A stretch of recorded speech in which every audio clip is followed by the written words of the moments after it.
Welcome to this journey into the past, where the impossible becomes reality. Over the next 2 hours, we will explore 20 ancient mysteries that defy history, logic, and everything you thought you knew. Get ready, because what you are about to hear has no explanation. The Lost Civilization of Atlantis. The story of Atlantis begins in the texts of the Greek philosopher Plato more than 2,000 years ago, when he included the tale in 2 of his dialogues, the Timaeus and the Critias. It was not a minor mention. He spoke of an ancient and powerful civilization that had existed long before any other, beyond the Pillars of Hercules, on an island larger than Libya and Asia combined. A wealthy, wise culture with advanced technology, enormous temples, navigable canals, lush gardens, and an army capable of challenging even the Greeks. But above all, Plato said that this civilization had vanished suddenly, swallowed by the sea in a single day and a single night of misfortune. For centuries, many assumed it was a simple allegory, that Plato, as a true philosopher, had invented the story to illustrate moral ideas about decay, arrogance, and divine punishment. However, over time, what seemed like a myth began to raise deeper doubts. What if it was not just a moral warning? What if behind those words lay a real foundation, a distorted memory of a world that truly existed? Since the Renaissance, and especially from the 19th century onward, numerous explorers, archaeologists, writers, and scientists have searched for Atlantis in every corner of the world. Theories have pointed to various locations, from the island of Santorini, where the eruption of the Thera volcano could have erased an entire culture from history, to the depths of the Caribbean, where some underwater structures in Cuba and the Bahamas have fueled popular imagination. Some have even suggested that Atlantis was none other than Antarctica, before it was buried under ice, when its climate was temperate and it could have supported human life. One of the most fascinating aspects of Atlantis is the image of a civilization ahead of its time. Plato describes stone buildings decorated with shiny metals like orichalcum, perfectly organized canals connecting different parts of the city, advanced agriculture, and a well-structured social organization. The Atlanteans mastered the sea, traded, explored other lands, and lived in abundance that seemed almost magical.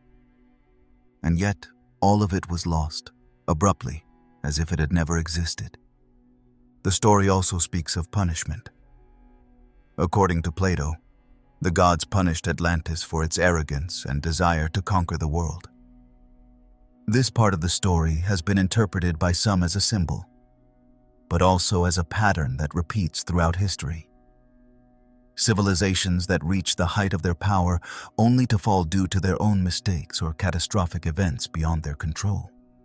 One of the most debated theories links Atlantis to the Minoan civilization, which flourished on the island of Crete more than 3,000 years ago. The Minoans had an advanced maritime culture, monumental architecture, and a sophisticated lifestyle for their time.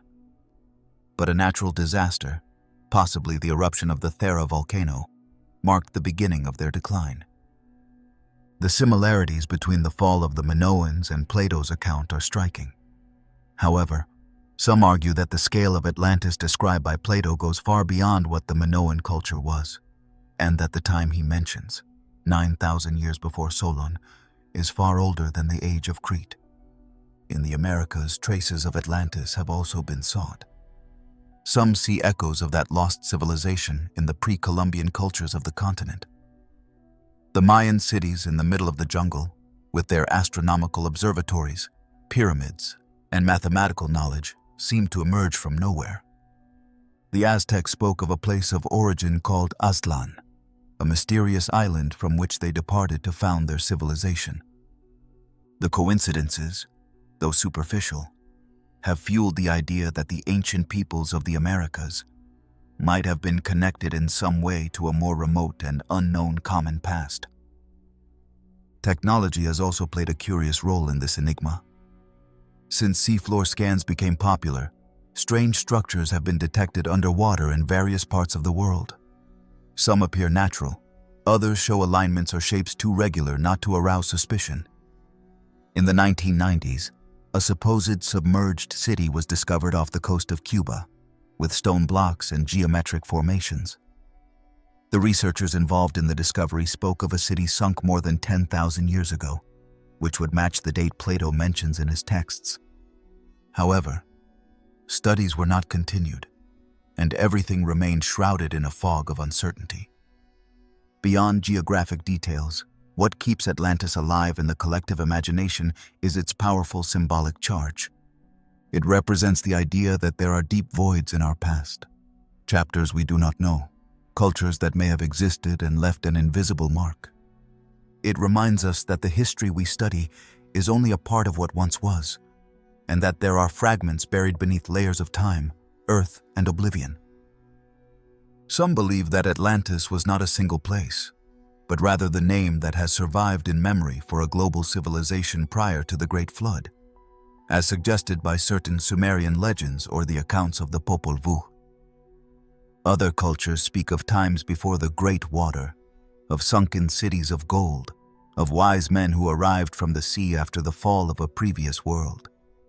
These coincidences, scattered across different continents, have led some alternative researchers to propose the existence of a mother culture that transmitted knowledge before disappearing. Of course, most of the scientific community considers these ideas part of pseudo-history. There is no conclusive evidence that Atlantis truly existed, but there is also no evidence that completely rules it out. And there lies the power of the mystery, in its resistance to being extinguished completely. Atlantis has become an idea that transcends time, a kind of ancestral memory we all share without knowing it. Some writers have suggested that Plato may have had access to older accounts, perhaps Egyptian ones, and that he simply passed on a story much older than himself. Egyptian chronicles spoke of cataclysms, lost civilizations, and an ancient world left behind. Solon, the Greek sage who supposedly heard the story of Atlantis in Egypt, was known for his interest in gathering ancient knowledge.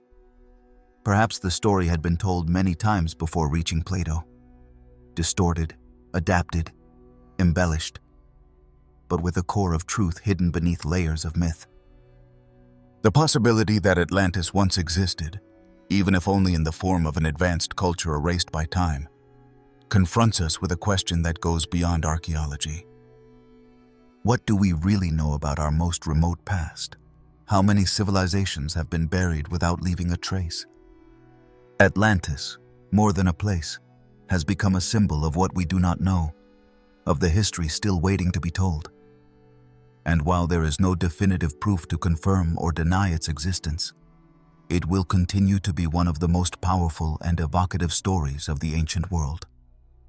A bright shadow on the horizon of our origin, reminding us that perhaps not everything is written in stone. Göbekli Tepe. At the top of an arid hill in southeastern Turkey, surrounded by a landscape of dry fields and gentle hills, stands a site that has challenged everything we thought we knew about the origins of civilization.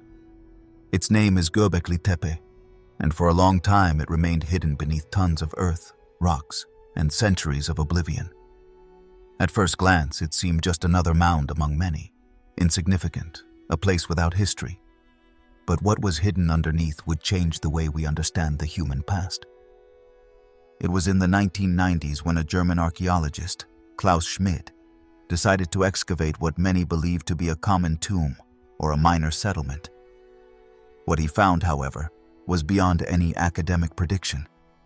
As the earth receded under shovels and brushes, enormous T-shaped stone pillars began to emerge, perfectly erected in circles, adorned with carvings of animals sculpted with an unsettling precision. Foxes, snakes, wild boars, vultures, all of them carved with an artistic level that did not match the ancient age of the structure. But the most puzzling thing was not the art or the size of the stones, but the date. Later analyses confirmed that Göbekli Tepe was built around 10,000 years before the present. That means it was erected more than 6,000 years before Stonehenge and 7,000 before the pyramids of Egypt. At that point in prehistory, humans were supposed to be living in small nomadic tribes, hunters and gatherers, with no established agriculture, No cities, no writing, and certainly no ability to organize an architectural project of such complexity. But there it was, rooted in the earth, a temple that forced the rewriting of what was believed about the beginnings of organized society. The pillars of Göbekli Tepe, which in some cases reach 6 meters in height and weigh more than 20 tons, are arranged in concentric circles, as if it were a ceremonial space designed to gather many people around a common purpose. The most curious fact is that no traces of dwellings, farming tools, or signs of daily life were found around it. This led archaeologists to think that the temple preceded the settlements, which breaks the traditional idea that first came agriculture, then villages, and later, as a natural consequence of development, temples and religious structures. This discovery suggests, on the contrary, that religion, or at least the need to gather for collective rituals, might have been the driving force behind the creation of the first stable communities. People organized themselves to build something sacred, and as a result, they stayed, cultivated, and developed new ways of life. Spirituality, more than the need for food, may have been the foundation of civilization. Another unsettling detail of Göbekli Tepe is that, after several construction phases, it was intentionally buried. Not by the passing of time or erosion, but deliberately covered by those who had raised it. This act was not carried out carelessly or in haste, but with care, as if they wanted to protect it, hide it, or seal it forever. That decision adds another layer of mystery to the site. What happened? Why abandon a temple of such magnitude? Was it a change in beliefs, a crisis, a symbolic act? Some researchers have suggested that the carvings of animals and symbols could have an astronomical meaning. Some claim that the animals represent constellations, and that the temple was a kind of stellar calendar, an observatory carved in stone to follow the movement of the skies. Along those lines, one theory proposes that Göbekli Tepe was built in response to a cosmic catastrophe, such as the impact of a comet or a major climate event. The temple then would have been a place to remember or protect oneself from the heavens. But there are other interpretations. Some think that Göbekli Tepe was an initiation center, a space for rites of passage, perhaps even related to death or spiritual rebirth. The fact that many of the figures are predators could reflect a vision of a spiritual world filled with intense, sometimes threatening forces. At that time, humans lived surrounded by wild animals, and fear, admiration, and the need to understand that environment would have been powerful engines to create such intense symbolism. The implications of Göbekli Tepe do not end in archaeology. What this place proposes is a complete shift in perspective. If more than 12,000 years ago there were already people capable of conceiving and executing such a project, what other things could they have done of which no trace remains? How many other structures, buried by time or destroyed by weather, still await discovery? This site has opened a window to the deep past, to a dark stage of human history that until now had only been imagined with vague strokes. The place was carefully designed. Each pillar seems to have been placed with a purpose, with orientations that are still being studied. There is no improvisation, and that suggests not only physical strength or tools, but also planning, social organization, leaders, shared knowledge. Elements that until recently were believed not to exist in Paleolithic societies. As if that were not enough, Göbekli Tepe is not unique. As investigations in the region have expanded, other similar sites have appeared, smaller or more eroded, but bearing the same signature. T-shaped pillars, circular arrangement, animal symbols. That indicates that Göbekli Tepe was part of a tradition, of a much broader cultural network. A civilization without a name, without writing, without recognizable cities, but with a clear identity, marked in stone. One of the most puzzling aspects is the level of technology required to carve and transport those blocks. Although archaeologists have proposed stone tools, there is still no clear explanation of how they moved structures of so many tons without wheels or draft animals. Some assume the use of ramps, wooden rollers, organized brute force. Others venture into less accepted theories, speaking of lost knowledge, ancestral techniques, or even contact with earlier, already vanished cultures. Today, Göbekli Tepe remains under excavation. Only part of the site has been unearthed, and what remains hidden beneath the hill could be even more astonishing. Each stone, each symbol, each layer of removed earth can change what we know.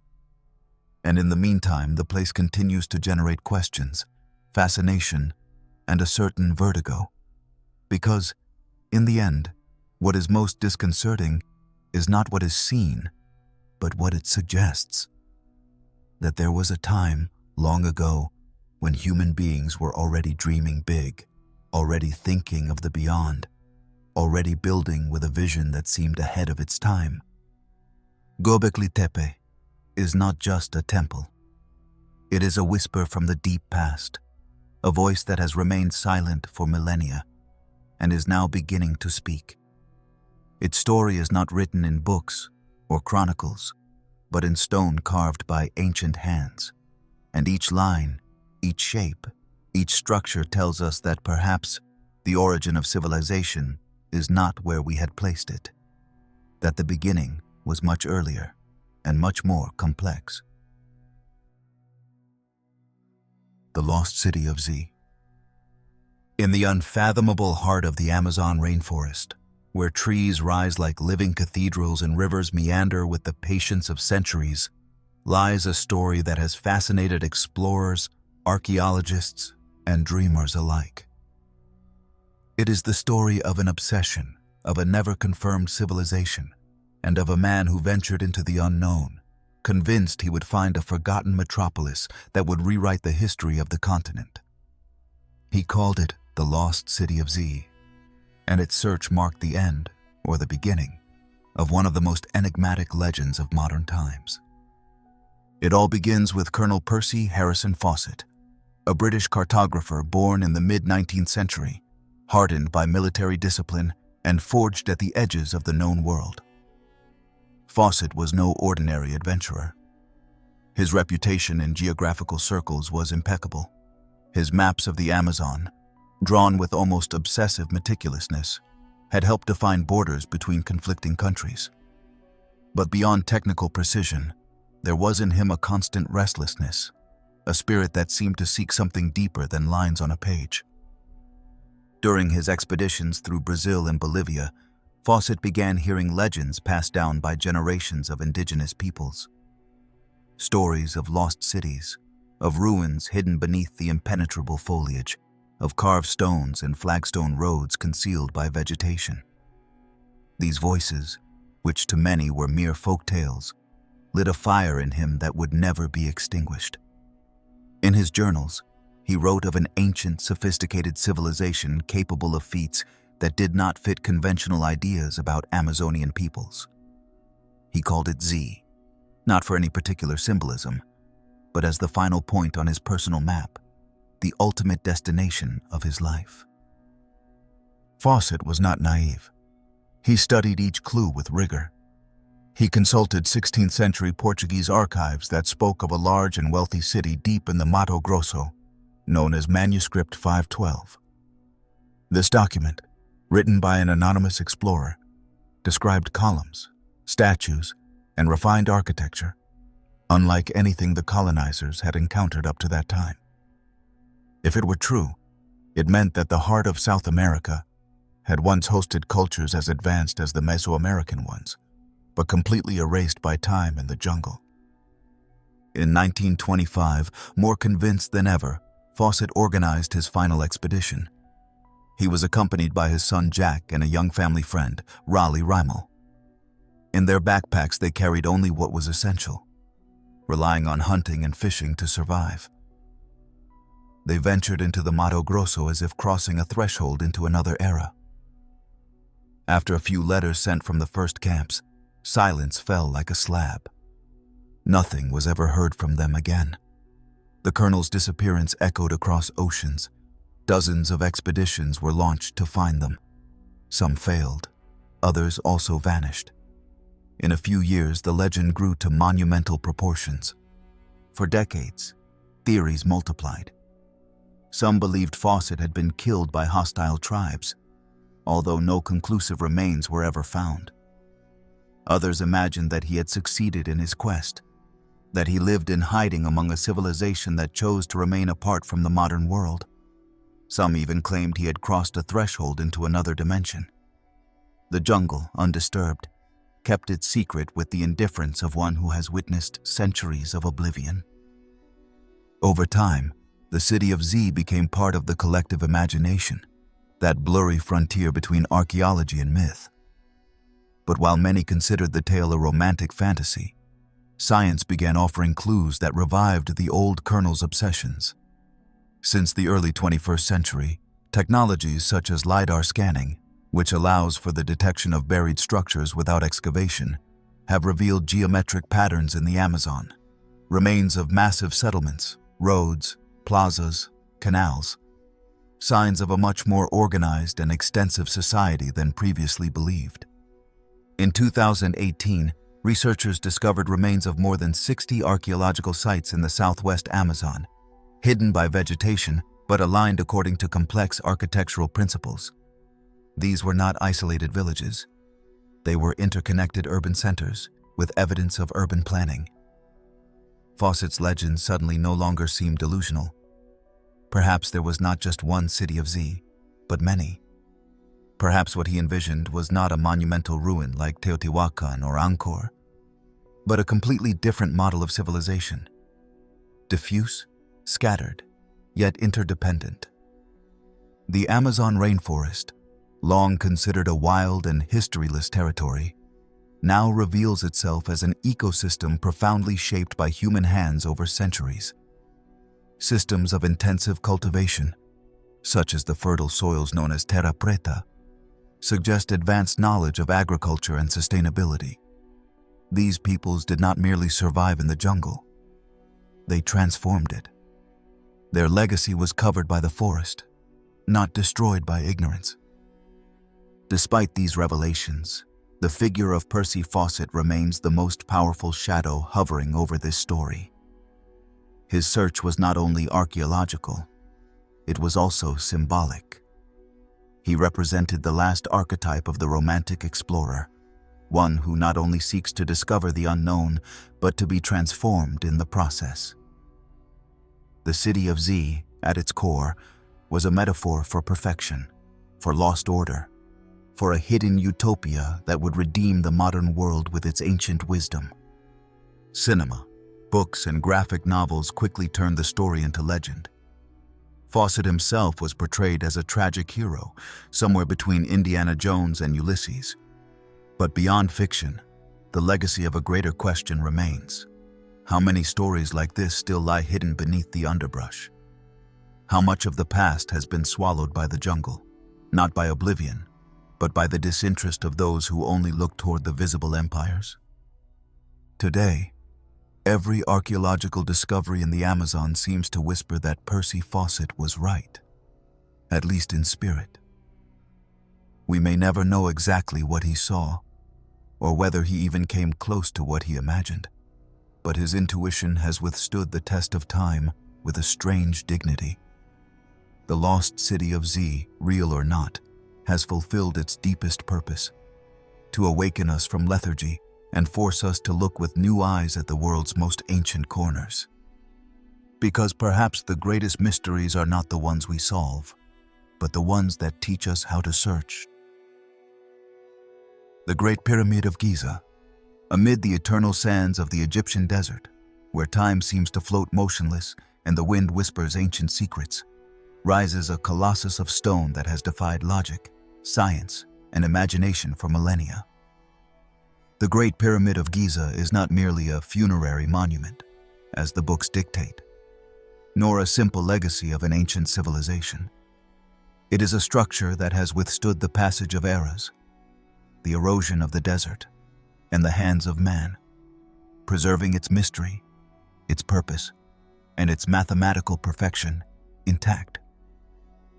Built during the reign of Pharaoh Khufu, around the year 2500 before our era, This pyramid represents the pinnacle of architectural knowledge of its time, but also an anomaly that continues to raise doubts even among the most rigorous experts. Its size is so imposing that, for more than 3,000 years, it was the tallest structure ever built by human beings. And it is not only about its height, but about the way it was erected. More than 2 million blocks of limestone and granite, some of which weigh up to 70 tons, were placed with such precision that it is difficult to insert a razor blade between them. That exactness, achieved with seemingly rudimentary tools, has sparked an avalanche of theories, from the most conservative to the most extravagant. At first glance, the pyramid seems to be a simple geometric work, a triangular shape repeated on 4 sides. But as one approaches, the complexity is astonishing. Its orientation is almost perfectly aligned with the cardinal points, with a deviation so minimal that it could hardly be replicated today without the aid of modern technology. Some scholars have proposed that the ancient Egyptians might have used the stars to guide the construction, which would imply astronomical knowledge ahead of their time. Others suggest they relied on projected shadows or primitive observation devices, but the truth continues to elude convenient explanations. Inside the pyramid, the amazement continues. There is a series of internal passages and chambers that, far from being simple stone corridors, reveal a meticulous intention in their design. The so-called Grand Gallery, a tall and narrow passage leading to the king's chamber, seems more like a ceremonial tunnel than a functional space. Inside, the resonance of sound changes, as if each stone were tuned, as if the echo itself participated in an unknown purpose. The ducts that led from the chambers to the outside have been interpreted as ventilation shafts, but their alignment with certain stars has sparked theories linking them to astronomical rituals or even to a stone-carved map of the sky. The king's chamber, where the granite sarcophagus is located, is another enigma. It is situated in the heart of the pyramid, as if guarding that space had been the supreme goal of the entire construction. What is curious is that, despite archaeological efforts, a mummy has never been found inside. The sarcophagus is empty, without inscriptions, without relics. This has led to the thought that perhaps the pyramid was never a tomb, or at least not an ordinary one. Some theories suggest that it could have been a kind of energy temple, a device to channel telluric forces, or even a structure designed to generate a form of energy based on resonance. These ideas, bordering on the esoteric, are gaining ground because conventional methods fail to answer fundamental questions. How did they transport the blocks from the quarries, some located hundreds of kilometers away? What kind of social and logistical organization was necessary to move millions of tons of stone with almost surgical precision? Some imagine giant ramps, rudimentary pulley systems, or even cranes built with the technology of the time, although none of these explanations is entirely convincing. The absence of inscriptions on the interior walls is also puzzling, since the Egyptians usually recorded their achievements with pride. In the Great Pyramid, silence is absolute. No inscription celebrates its construction. No mural tells its story. As time passes, the mystery has deepened. In recent years, explorations using thermal scanners and muon sensors have detected hidden cavities, spaces that do not appear in known plans, and could be secret chambers never explored. Speculation is inevitable. They could be repositories of ancient knowledge, ritual chambers, or simply construction errors. No one knows, and the Egyptian government, cautious, keeps the possibility of digging beyond the permitted limits closed. The pyramid defends itself, as if the desert were protecting it not only from the elements, but also from the curious who seek to force out its secrets. The boldest hypotheses speak of inherited knowledge, of forgotten wisdom that might have allowed such a structure to be raised with laser-like precision.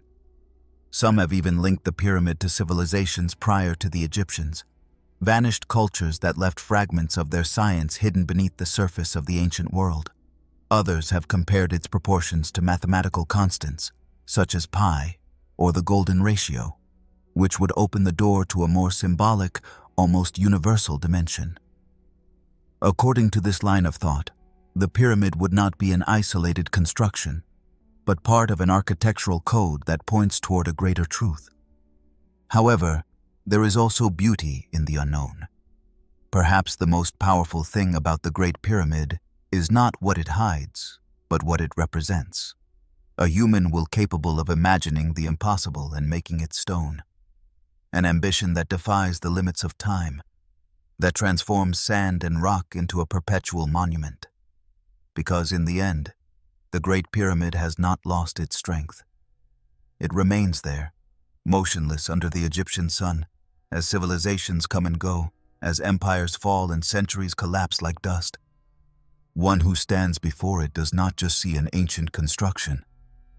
One feels a weight, a vibration in the chest, a murmur that comes not from the wind or the past, but from something deeper, more alive. It is the certainty that there are still things we do not understand, that even surrounded by satellites and computers we are still apprentices before the world's oldest enigmas. The Great Pyramid of Giza does not need to speak. Its silence is the perfect language of mystery, and as long as it stands, it will keep asking us, without words, how far we are willing to see, to listen, to discover. The Stones of Sacsayhuamán. On the outskirts of Cusco, where the altitude seems to brush the sky and the air has that sharpness found only at great heights, there is a place where time comes to a halt. Not because it is a ruin, nor because it has been swallowed by oblivion, but because what still stands seems to defy the most basic rules of logic. Sacsayhuamán, with its monumental walls made of gigantic stones, is not only one of the most impressive works of ancient Peru, it is also one of the most persistent enigmas of the Andean past. When one stands before those cyclopean stones, polished with absurd precision, fitted together like pieces of a puzzle carved by giants, the astonishment is immediate and profound. There are blocks that weigh more than 120 tons, and they are not placed at random, but with such refined aesthetic and structural intention that their shapes fit together with millimetric perfection, without cement, without mortar, without error, as if those who placed them knew something we still do not fully understand. Inca architecture, admired throughout many regions of the ancient empire, reaches its most extreme expression here. Unlike other more linear constructions, Sacsayhuamán unfolds in wavy forms, with walls that zigzag in a disconcerting harmony, as if they were imitating the skin of a serpent or the movement of the wind between the mountains. The design logic does not follow a repetitive pattern, but rather each stone seems to be a unique work, shaped to fit its neighbors in a secret dialogue of angles, curves, and weight. Those immense blocks were brought from quarries located several kilometers away, dragged over steep slopes, lifted, and positioned without the help of pulleys or modern metal tools. There are no written records detailing how all of this was done, because the Incas did not use an alphabetic writing system. And although there are theories that speak of ramps, wooden rollers, and organized brute force, none can explain with certainty how such a level of precision was achieved without traces of errors, without visible cutting marks, without signs of improvisation. Many archaeologists agree that the perfection of Sacsayhuamán cannot be understood solely as a practical achievement. This was not only about building walls resistant to earthquakes, which, by the way, they achieved better than many modern buildings, but about constructing something that held symbolic, spiritual, perhaps even cosmic value. In the Andean worldview, stone was not a dead material, but a living being, with energy, with will. To carve a rock, then, was not merely to shape it. It was to dialogue with it, to persuade it, to harmonize it with its surroundings and with the purpose of the whole. This way of understanding matter, entirely different from Western utilitarian logic, could explain why the builders of Sacsayhuamán took the time to fit each stone as if it were a sacred act. And perhaps it is also the reason why the structure conveys that sensation of eternity. The stones are not there just because. They are in the exact place where they are meant to be, For centuries, Sacsayhuamán was more than a wall. It was a ceremonial space, a sacred fortress, a key point in the network of Inca power and wisdom. From its heights, one dominates the ancient capital of the empire, and many believe its design responds to a greater logic, in which Cusco represents the navel of the world, and Sacsayhuamán, the head of the puma, a central symbol in Andean iconography. The entire city seems to have been conceived as a sacred animal seen from the sky, which opens the door to even deeper interpretations about the level of astronomical and geometric knowledge possessed by its builders. And then there is the silence. That dense silence that envelops the place even when tourists walk among the stones. There is something in that stillness that feels ancestral, as if the very rocks preserved the echoes of ritual songs, of voices that spoke in Quechua centuries ago, of the barefoot steps of priests and warriors. Some people claim that Sacsayhuamán emits a peculiar vibration, which one can feel in the hands if they rest gently on the stones. Sensations that cannot be explained by science, but that are there, alive, breathing through the granite. Some theories, marginalized from academic discourse, have proposed provocative hypotheses. It has been suggested that the Incas, or even cultures before them, might have used techniques to soften stone, lost chemical or sonic methods that allowed the rock to be molded more easily. These ideas, though dismissed by many, arise from the awe provoked by the perfection of the joints, the lack of conventional tool marks, the symmetry that seems to have been calculated with instruments of precision that did not exist at the time. Other researchers have compared Sacsayhuamán with similar constructions in other parts of the world: the polygonal walls of Japan, certain Mediterranean ruins, pre-Inca structures like those of Pumapunku. Although there is no concrete evidence of connections between these cultures, the similarity of techniques raises questions about a possible shared architectural tradition, passed down through the centuries, perhaps even older than we can currently imagine. However, the greatest mystery of Sacsayhuamán is neither technical nor logistical. It is human. It is that abyss between what we think we know and what truly happened. Because the Incas, beyond all theories, built something that has withstood the onslaught of centuries, earthquakes, conquests, and the negligence of time. Something that still stands, teaching without speaking, revealing without imposing. That ability to lift stone upon stone to create a living whole, one that moves and unsettles those who observe it, speaks of a knowledge that is not measured in degrees, nor locked behind glass. When one walks away from Sacsayhuamán, after tracing its walls and feeling the cold of the stone with one's fingers, one certainty remains. Not everything we know about the past is written. There are messages carved in rock, in shapes, in silences. There are memories that do not fit into books, but that still beat in places where history has not faded. And as long as those stones remain there, defying logic with their very presence, Sacsayhuamán will continue to be what it has always been: a question turned into a mountain, an ancient lesson still waiting to be understood. The Kailasa Temple, Ellora. Deep in the state of Maharashtra, in western India, there is a place where time seems to stop, not because of the erosion of centuries, but because of the sheer disbelief it awakens in those who behold it. The Kailasa Temple was not built, it was released from the rock. And this is not poetic exaggeration. This colossal structure, with its columns, sculptures, sanctuaries, and pavilions, was carved directly into the mountain, from top to bottom, as if impossible hands had hollowed out a chunk of earth with the same ease a sculptor molds clay.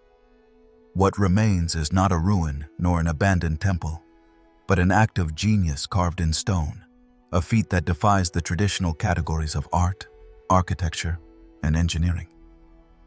The first impression Kailasa leaves is unsettling. It does not seem to be man-made. No walls were erected, no stones stacked, no foundations drawn.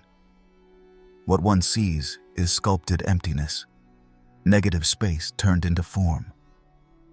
Over 200,000 tons of volcanic rock were extracted to bring this marvel to life. And the most incredible part is that it was done without dynamite, without power saws, without cranes. It is believed that the temple was created under the rule of King Krishna I around the 8th century as a monumental offering to the god Shiva. But even if one accepts the date and historical context, it is hard to imagine how such an undertaking was organized and executed. Kailasa is not simply large, it is complex. It has multiple levels, courtyards, galleries, figures of mythological animals, carvings of gods and demons, entire scenes from sacred texts like the Ramayana and the Mahabharata, all fused into a visual narrative that covers every corner of the temple. There are no lazy repetitions, no hurried strokes. Every inch was thought through, every sculpture integrated into a general choreography, as if someone had seen the finished whole before beginning to carve. That total vision is as astonishing as the execution. A three-dimensional master plan, carried out by hand, without room for error. The ancient world contains many extraordinary works, but Kailasa holds a special place because its creation is, quite literally, contrary to everything we understand as architecture. There is no other construction in known history that was made this way, with this level of detail and on this scale. Some archaeologists believe the work must have taken decades, even centuries, while others argue that due to its stylistic consistency, it must have been completed in a shorter time. This latter idea suggests that hundreds, perhaps thousands of artisans worked simultaneously, sculpting the rock tirelessly, guided by an almost miraculous coordination. How were mistakes avoided? How did they ensure that the proportions remained perfect as they descended from the top of the mountain to the ground? The main temple is flanked by massive pillars, life-sized carved elephants, and secondary pavilions, all sculpted from the same mass of stone. There are no joints, no assemblies. Everything emerges from the rock as if it were part of a single mind, a single intention. It is as though the temple had not been made but discovered, as if it had always been there, waiting to be freed from the prison of stone. Beyond the technical aspect, the spiritual meaning of Kailasa is equally profound. In Hindu tradition, Mount Kailash is the abode of Shiva, a sacred and unreachable place surrounded by legend. Building its replica on Earth was not just a religious feat. It was also a way to bring the divine into the human realm. And when observing the temple, one understands that this ambition was not symbolic. The place emits a sense of presence, of spiritual intensity, that needs no explanation. There is something in the scale, in the silence of its walls, in the density of its forms, that makes even the most skeptical visitors lower their voices upon entering.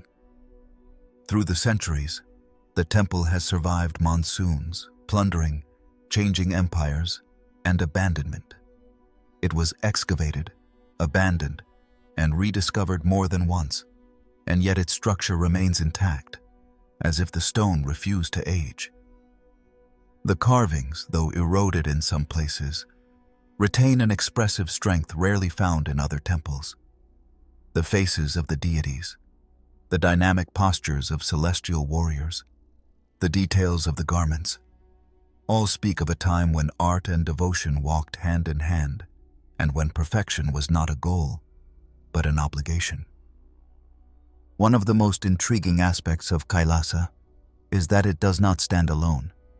It is part of the Ellora complex, a group of more than 30 temples and monasteries carved into the same cliffside, belonging to 3 different religions: Hinduism, Buddhism, and Jainism. This fact alone is remarkable, but even more so when considering that these temples coexisted in harmony for centuries, at a time when other parts of the world were marked by religious wars. Ellora represents a model of spiritual coexistence, a kind of sacred laboratory where different paths to the eternal were explored, and the Kailasa temple was undoubtedly its central jewel. Over time, many have tried to unravel Kailasa's secrets.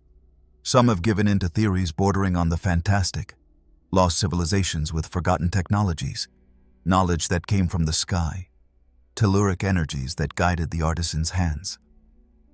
And although many of these ideas lack academic backing, the truth is that the very existence of the temple challenges the limits of what we believe is possible.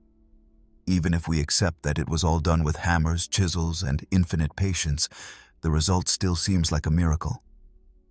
Today, Kailasa still stands, not as a silent relic but as an open challenge. Every visitor who walks through it with open eyes and a willing heart takes away something different. An image, a feeling, a question.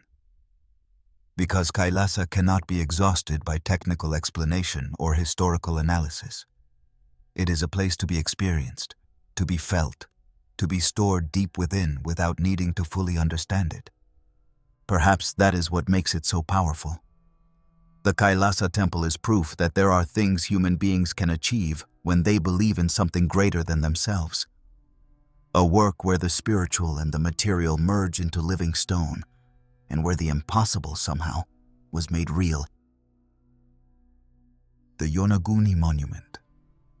To the southwest of the Japanese archipelago, where the waters of the Pacific Ocean blend with the deep blue of the East China Sea, lies Yonaguni, a small island battered by the winds of time and surrounded by a shroud of mystery.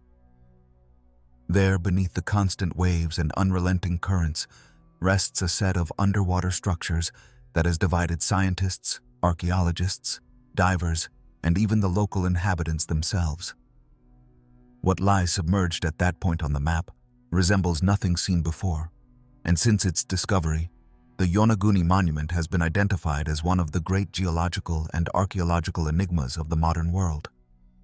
It was in the year 1986 when Kihachiro Aratake, a local diver exploring the area in search of hammerhead sharks, descended on one of his usual dives and encountered something completely unexpected.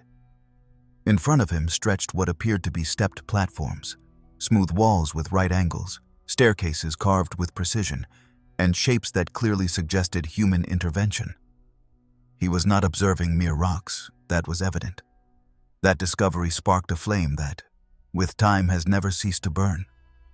Since then, the site has been the subject of studies, debates, and speculation. The structure, located about 20 meters deep, appears to be composed of a series of flat terraces, defined edges, and cuts that seem far too perfect to be the result of natural chance. Some blocks seem to have been separated with such precision that it is hard to believe the sea and erosion were the only architects. The first thing one thinks when seeing the images is that it looks like some kind of pyramid or sunken city, an ancient settlement trapped beneath the sea by some cataclysm, an eastern Atlantis that challenges the dates and certainties of the archaeological record. Professor Masaki Kimura, a marine geologist at the University of the Ryukyus, was one of the first to study the site up close, and he quickly concluded that it was an artificial structure.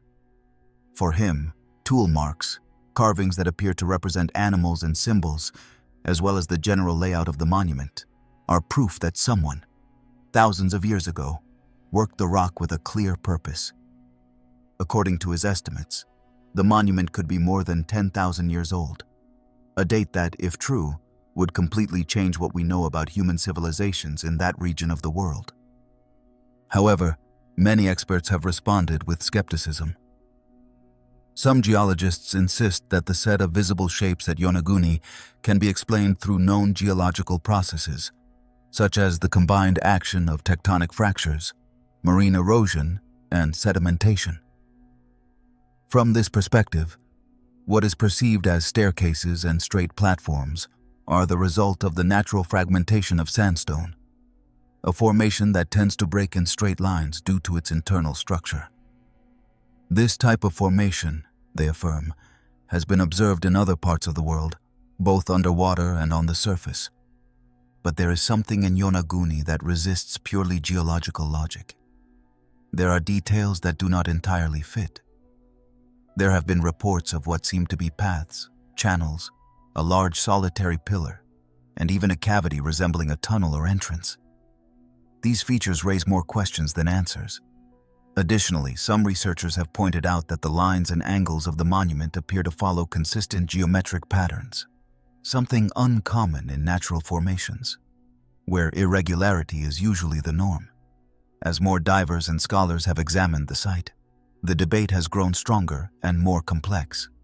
For supporters of the artificial theory, the Yonaguni Monument could be evidence of a lost civilization, a maritime culture that existed in the region before the end of the last ice age, when sea levels were much lower and vast stretches of land now submerged were inhabited.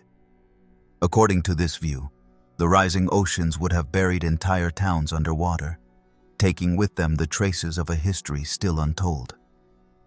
In this context, Yonaguni would not be an isolated case, but part of a network of underwater structures yet to be discovered in the seas of East Asia. What is certain is that science, at times, advances more slowly than imagination. While data accumulates cautiously and academic publications hesitate to claim the extraordinary, the monument remains there, challenging the gaze and provoking all who dare to study it. Each dive is an opportunity to discover a new angle, a hidden surface, a shadow that seems to conceal a carved figure. But it is also a unique sensory experience.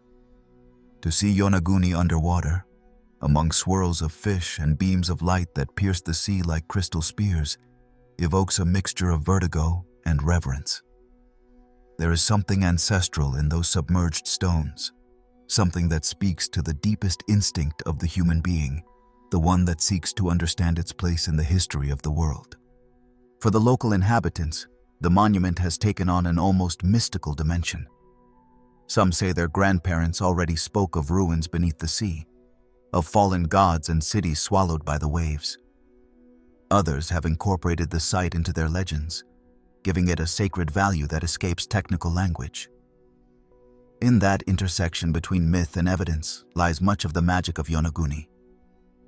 It is a real, tangible place, but one wrapped in a mist of possibilities that does not easily fade. Today, more than 3 decades after its discovery, the monument remains one of the most enigmatic submerged structures on the planet. There is no consensus, no definitive ruling. There are those who continue to believe it is merely a geological coincidence magnified by human fascination, while others are convinced it is the footprint of a civilization that the ocean covered, but did not erase. What is certain is that Yonaguni reminds us how little we know of our own past, and how many pieces of the puzzle still lie hidden beneath the waters of the world. Perhaps the most important thing about this enigma is not solving it, but letting it push us to look beyond the surface, to question learned certainties, and to keep curiosity alive. Because in the end, that is what makes great mysteries endure. They are never fully explained. They are felt. They are explored. They are dreamed. And Yonaguni, from the depths of the Japanese Sea, continues to wait for someone, someday, to tell its full story. The Baghdad Battery. On the outskirts of Baghdad, sometime in the 1930s, a routine archaeological discovery ignited one of the most provocative debates of the century. On a small hill near what was once the ancient city of Ctesiphon, capital of the Parthian Empire, workers at an excavation site unearthed a strange ceramic jar, unaware that they had just discovered an object that would challenge the conventional narrative about ancient technology. The piece in question, simple at first glance, concealed within it a copper cylinder and an iron rod, carefully assembled. This curious artifact, known since then as the Baghdad Battery, has sparked debate for decades, fueling hypotheses and leaving open one essential question. Was it possible that the ancients knew about electricity? The jar, about 15 centimeters tall, seems like a harmless item. Its design is not impressive for its beauty, nor does its decoration suggest a ceremonial purpose. However, when dismantled carefully, what is found inside is what has caused all the stir. A copper cylinder vertically housed within the jar, sealed with bitumen and pierced by a thin iron rod. The arrangement is strikingly similar to a galvanic cell, a basic battery design which, when filled with an acidic or alkaline liquid, such as vinegar or lemon juice, generates a small electric voltage. It is a mechanism as simple as it is effective, and the question arises, not as a whim, but as a direct consequence. What were the Parthians doing with a battery over 2,000 years before the formal development of electricity? The initial studies were led by Wilhelm König, a director of the National Museum of Iraq, who examined the pieces with amazement and proposed the idea that would spark the debate. The Baghdad Battery could have been used to produce small electric discharges. Perhaps, he suggested, it served to galvanize metals, that is, to coat objects with a layer of gold or silver using an electric current. This possibility, supported by modern experiments that managed to reproduce similar results with replicas of the artifact, opened a vast door to the unknown. If this technology existed, what other things might have been developed and now remain forgotten underground? As expected, the academic world reacted with caution. Some archaeologists and scientists considered the hypothesis too bold and proposed alternative interpretations. Perhaps it was simply a storage container, a ritual urn, or a medicinal element whose function was lost over time. It is true that no remains of wires, connections, or other electrical devices were found to suggest widespread use of energy in that society. And without that broader context, suggesting that it was a battery seemed, to many, an exaggerated extrapolation. However, skepticism has not been enough to extinguish interest. Because the piece is there, it continues to be studied, and its design does not change with opinion.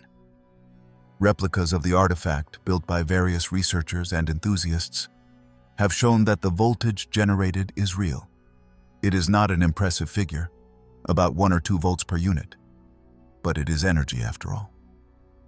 Enough, for example, to produce a mild electric sensation when in contact with skin, or to trigger a chemical reaction that deposits a metallic layer on another object. And this is where the mystery deepens. If the design works, if modern tests confirm its potential, how can we explain its existence in an era supposedly unaware of the electrical phenomenon?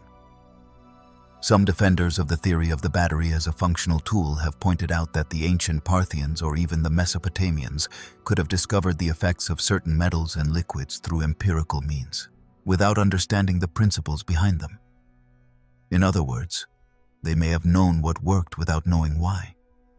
This kind of knowledge, accumulated through observation and practical experimentation, is not unprecedented in history.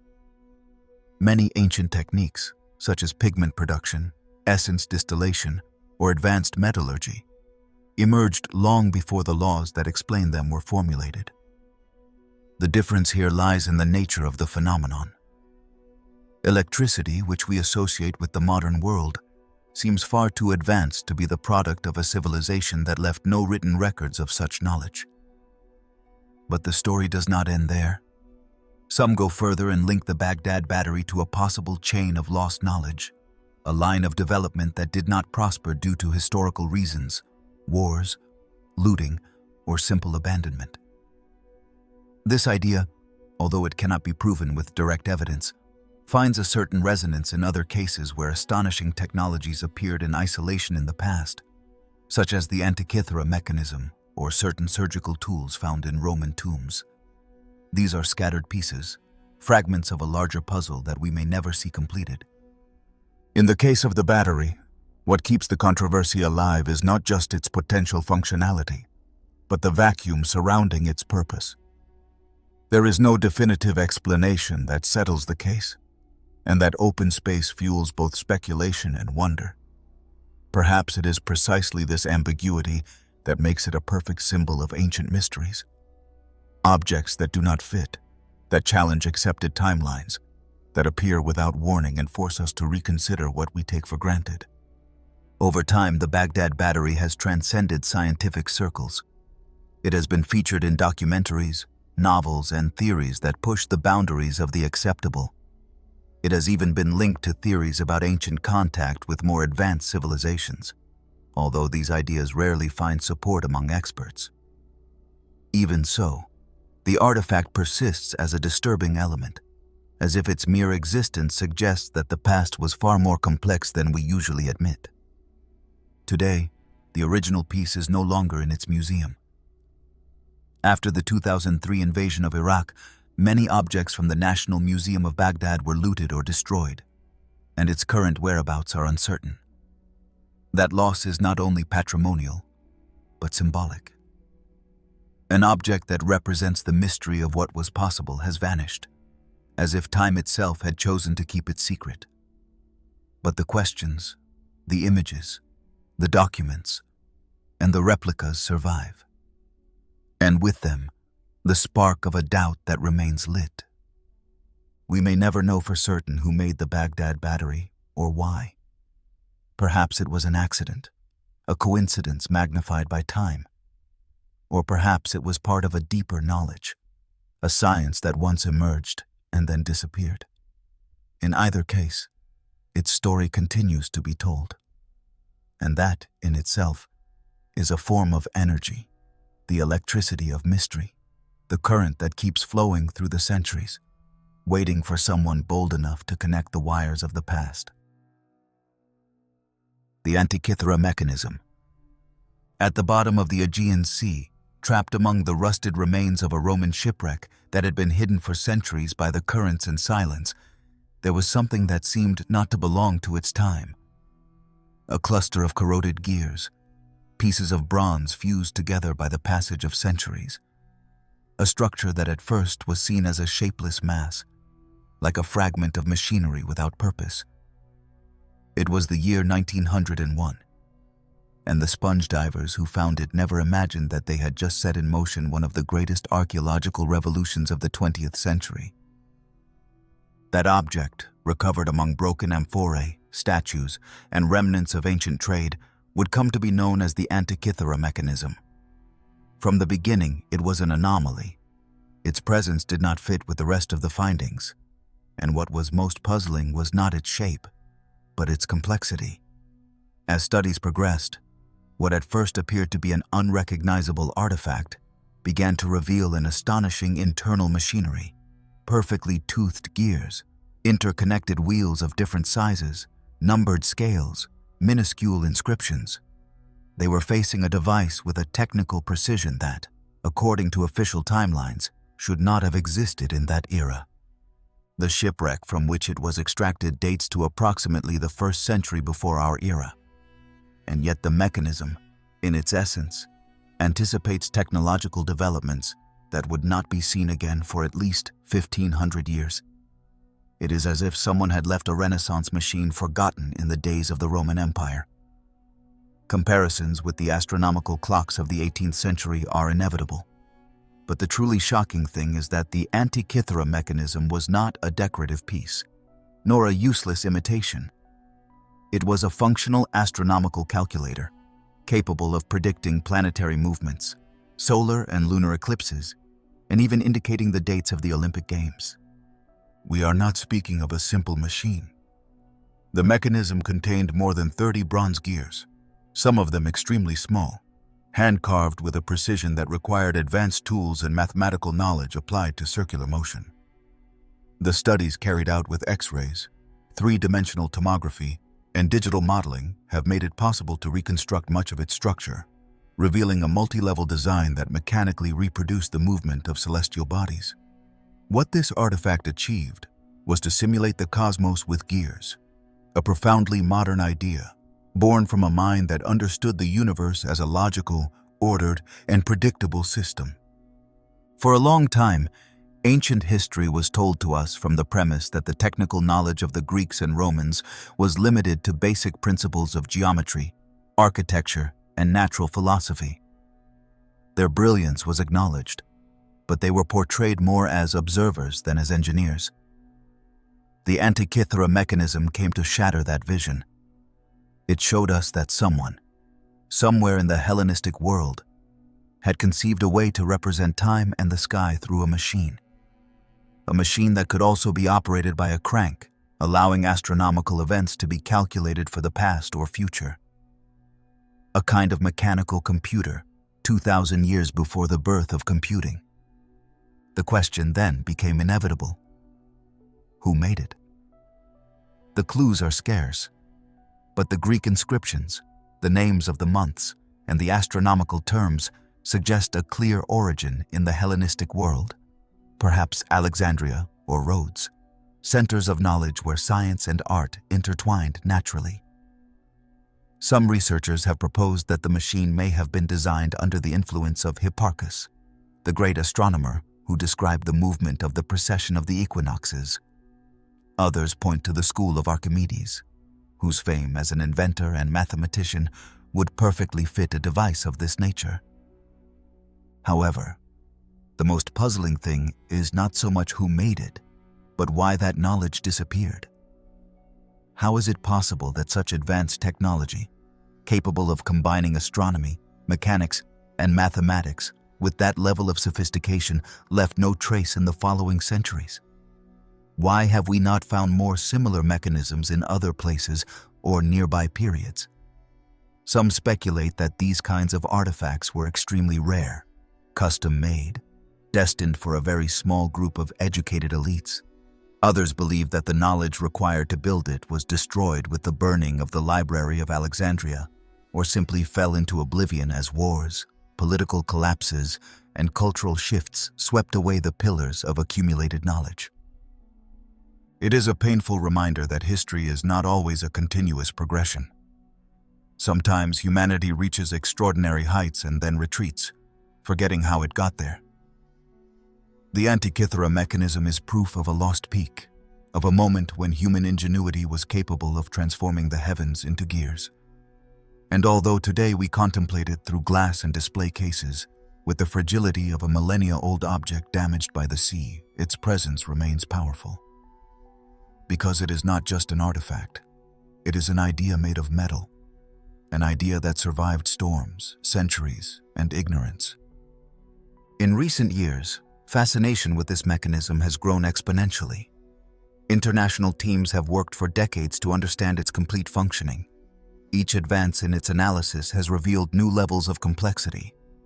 Epicyclic gears, indicators of lunar phases, even a system to correct the apparent speed of the moon according to its elliptical orbit, something that was not formally understood until much later. Current models of its functioning have allowed the machine to be faithfully reproduced, although there are still missing pieces that leave certain questions open. The most striking thing is that the Antikythera Mechanism has forced science to reconsider what kind of knowledge ancient cultures truly possessed. It is not enough to say they were intelligent. We must accept that their understanding of the world could be translated into precise, complex, and beautiful technology. And although they did not possess electricity or microchips, they had a way of thinking about time and space that, in essence, is not so different from ours. Today, the mechanism remains one of the most valuable treasures of the National Archaeological Museum of Athens. It is there, under controlled lighting, protected from moisture, fragmented into pieces that still preserve the green patina of the sea. But beyond its appearance, what truly endures is what it represents. The possibility that history is full of unexpected gaps, of achievements that do not fit into the straight lines we usually draw.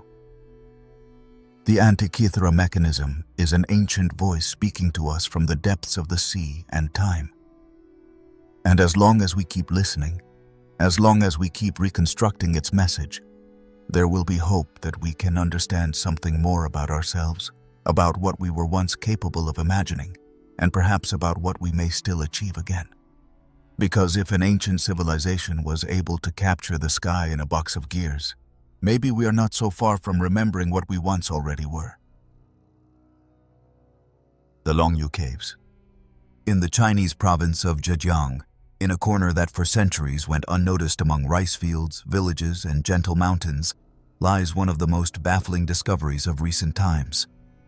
A mystery that did not emerge from the earth thanks to archaeologists' hands, nor was it anticipated by ancient chronicles, but arose by chance when some villagers decided, in the mid-90s, to drain a pond. They wanted to fish. What they found completely changed the image of the land they had walked on all their lives. Beneath the surface, where they expected to find mud and rocks, the entrance to an artificially carved cave with millimetric precision was revealed. What seemed from the outside to be a simple water well actually concealed the mouth of a hand-carved underground world, an immense complex with no parallel in the region or anywhere else known. Soon, other caves were discovered. 1, then 2, then 20, until reaching a total of more than 30 spaces excavated in solid rock, all with similar but uniquely arranged structures. The Longyou Caves, named after the county where they were found, have colossal proportions. Some reach 30 meters deep, with ceilings rising like majestic vaults supported by massive, perfectly symmetrical pillars. The entire interior is carved with astonishing precision.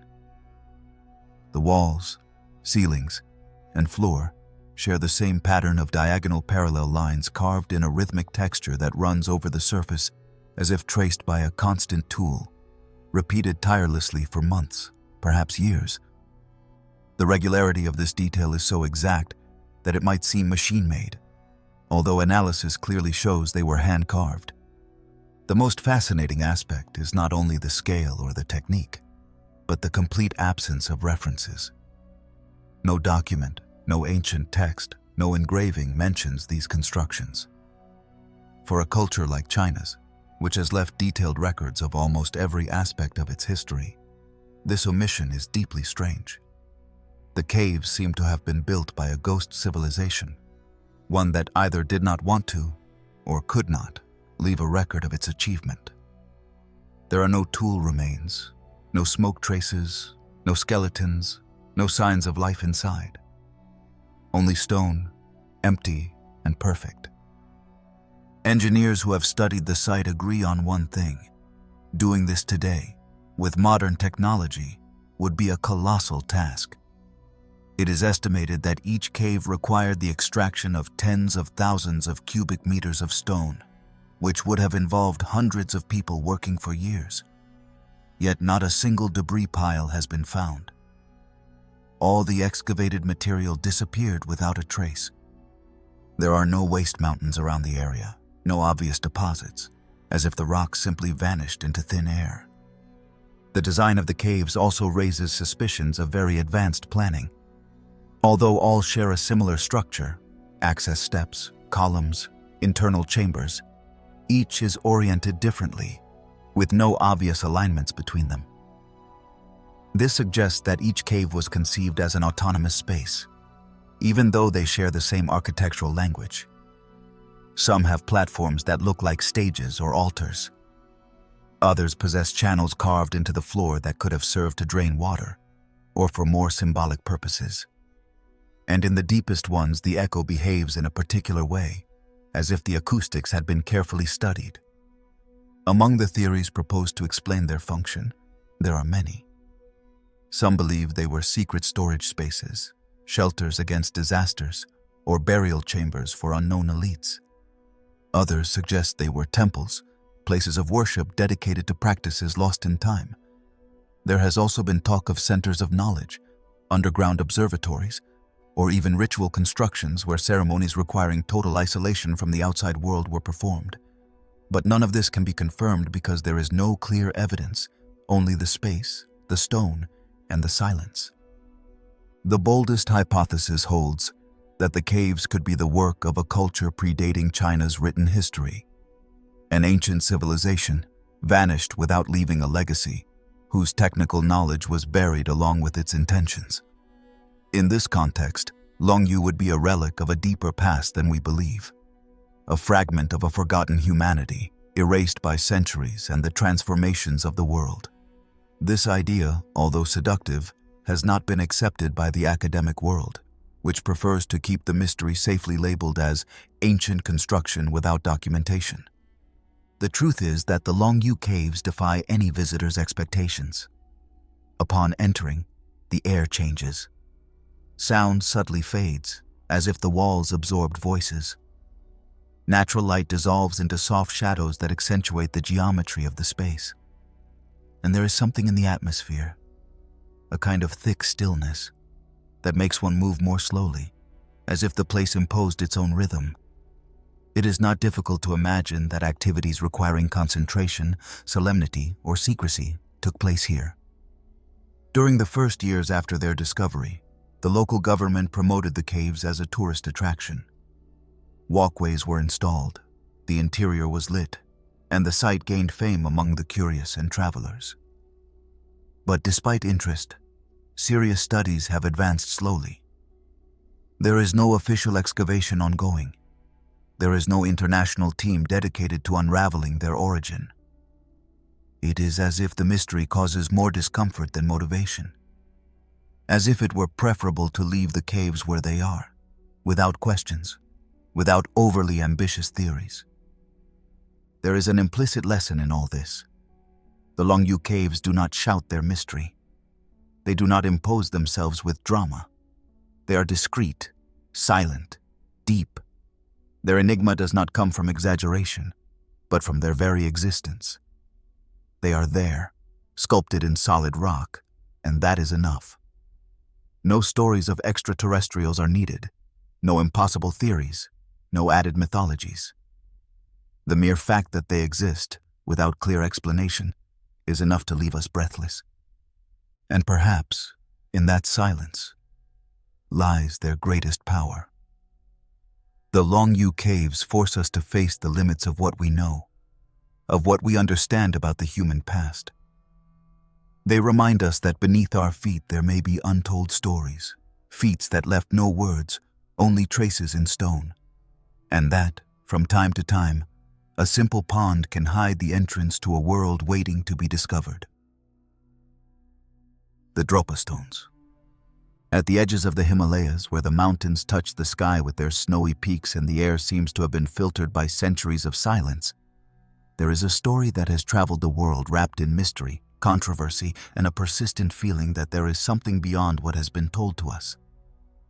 A story that begins with an expedition, a forgotten cave, and a discovery that no one could comfortably classify. This is how the legends around the so-called Dropa Stones were born, a mystery that, to this day, teeters on the boundary between myth and possibility. The story begins, according to the most well-known accounts, in 1938, when a group of Chinese archaeologists led by Professor Chipute ventured into the Bayan Karaula Mountains, a remote region in northern Tibet.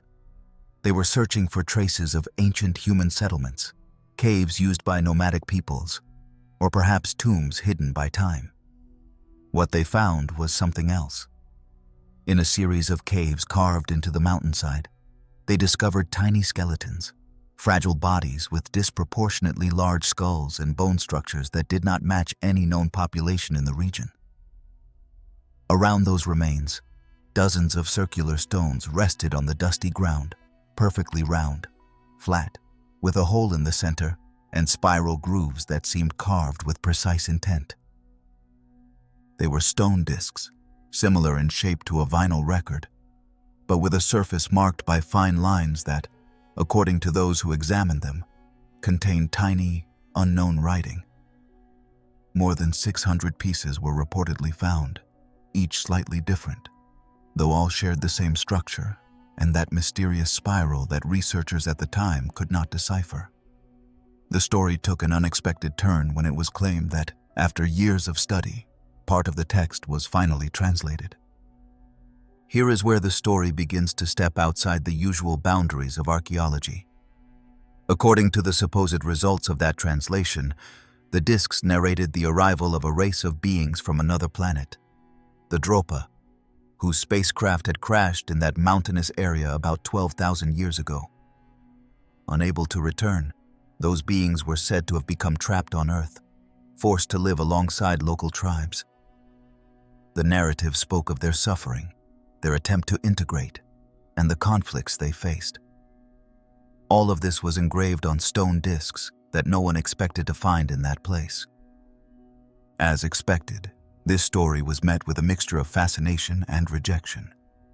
For many scientists, it was a modern fable, a construction without verifiable basis, fueled by the desire to find proof of contact with non-human intelligences. There were no formal academic records of the discovery, and the protagonists of the story, including Professor Chi Pu-te, were shrouded in anonymity or disappearance. Some versions claim the investigation was suppressed by Chinese authorities, while others insist the excavation never happened. However, the story did not die. In the following decades, various authors took up the topic again. In 1965, Russian journalist Vyacheslav Syzev published an article that reignited the case, asserting that the Dropa stones were real and that their content had been confirmed by Soviet experts. The article appeared in a widely circulated magazine and captured the attention of the international public. Although physical evidence was never officially displayed, nor conclusive studies presented to the scientific community, the story remained alive in books, documentaries, and conferences. There is something about this story that makes it hard to forget. Perhaps it is the perfect combination of the archaeological and the impossible, between a forgotten civilization and a visitation from beyond. Perhaps it is that feeling that, among so many ruins, there are clues pointing to an alternative history, to a past broader than what our mental maps allow us to accept. Because if the Dropa stones were real, if they truly contained writing of unknown origin and a coherent narrative about visitors from space, we would be facing one of the most important discoveries in human history. On the other hand, there are those who believe it is simply a skillfully crafted modern legend. The stones, they say, could have been made as ritual objects by local cultures, and the story of extraterrestrial contact would be a later invention, a contemporary reading projected onto ancient artifacts. It is a reasonable explanation, especially in a world where the line between reality and myth easily blurs. But even from this more skeptical perspective, the phenomenon of the Dropa stones remains fascinating. Why invent such a story? What need was there to imagine such a specific tale, with names, dates, technical details? And above all, why has it endured so long? Amid all this, what remains constant is the mystery. No one has presented definitive proof that confirms or denies the existence of the discs. There is no public access to the supposed original pieces, and attempts to trace their location have always ended in dead ends. There are photographs, yes, but they are few, and not always consistent with each other. Some claim to have seen the discs in small museums, private collections, forgotten archives, but there is never a verifiable sample to close the debate. And perhaps that is precisely the point. The Dropa stones are not important only for what they could be, but for what they represent. They are a symbol of all the missing pieces in the puzzle of our history, of all the unanswered questions, of all the stories left aside because they did not fit the official narrative. They represent that blurry frontier between the possible and the improbable, between what is documented and what is imagined. And in that space, sometimes, the most provocative ideas are found. Maybe someday the stones will appear, in a forgotten excavation, in a collection rescued from the dust, in the archives of a university that does not even know what it holds. Maybe not. Maybe the story will remain in the air, like so many others, orbiting around mystery without ever touching ground. But while that happens, the story will keep being told, because there are tales that withstand time, not for what they prove, but for what they awaken in those who hear them. The Dropa stones are one of those tales, one that, real or not, reminds us that the past still holds secrets, and that some of them are engraved in spirals of stone waiting for someone someday to read them again. The London Hammer. In the vast landscape of Texas, where the land still holds fragments of a distant past and the horizon seems to blend with the dust of centuries, an object was found that from the very first moment seemed out of context, out of place, uncomfortable in any attempt to situate it in time. The discovery did not occur in a laboratory, nor was it unearthed by a professional archaeologist. Like in many other episodes bordering on the improbable, it was discovered by chance, as if the mystery always chose to manifest where no one expects it. The year was 1936, A family was walking near the small town of London, in the state of Texas, when they noticed something strange protruding from a rocky formation. It was a split stone, and inside it was the unthinkable: a hammer. Not a rudimentary tool carved in stone or bone, but a hammer with a metal head and a wooden handle, perfectly recognizable, so modern in appearance that anyone would have sworn it was an ordinary object, perhaps forgotten for a few decades, rusted by the passage of time and buried by nature's whim. But the surprise did not end there. The rock in which the hammer was embedded was later analyzed, and according to various geological studies, it belonged to a formation dating back about 100 million years. It was hardened sedimentary rock from the Lower Cretaceous, a period in which, according to all we know, humans did not exist, nor tools, nor even the possibility that a civilization could have manufactured something like it. And yet, there was the hammer, trapped inside a natural capsule, as if time had mocked its own logic. The object was not ignored. It attracted the attention of scientists, curious people, religious followers, and mystery enthusiasts. The metal composition was studied. The petrified wood of the handle was examined. Oxidation levels were measured, and speculation arose about its origin. Some claimed the hammer was proof that human or humanoid civilizations already existed in deep prehistory, long before any history book dares to teach.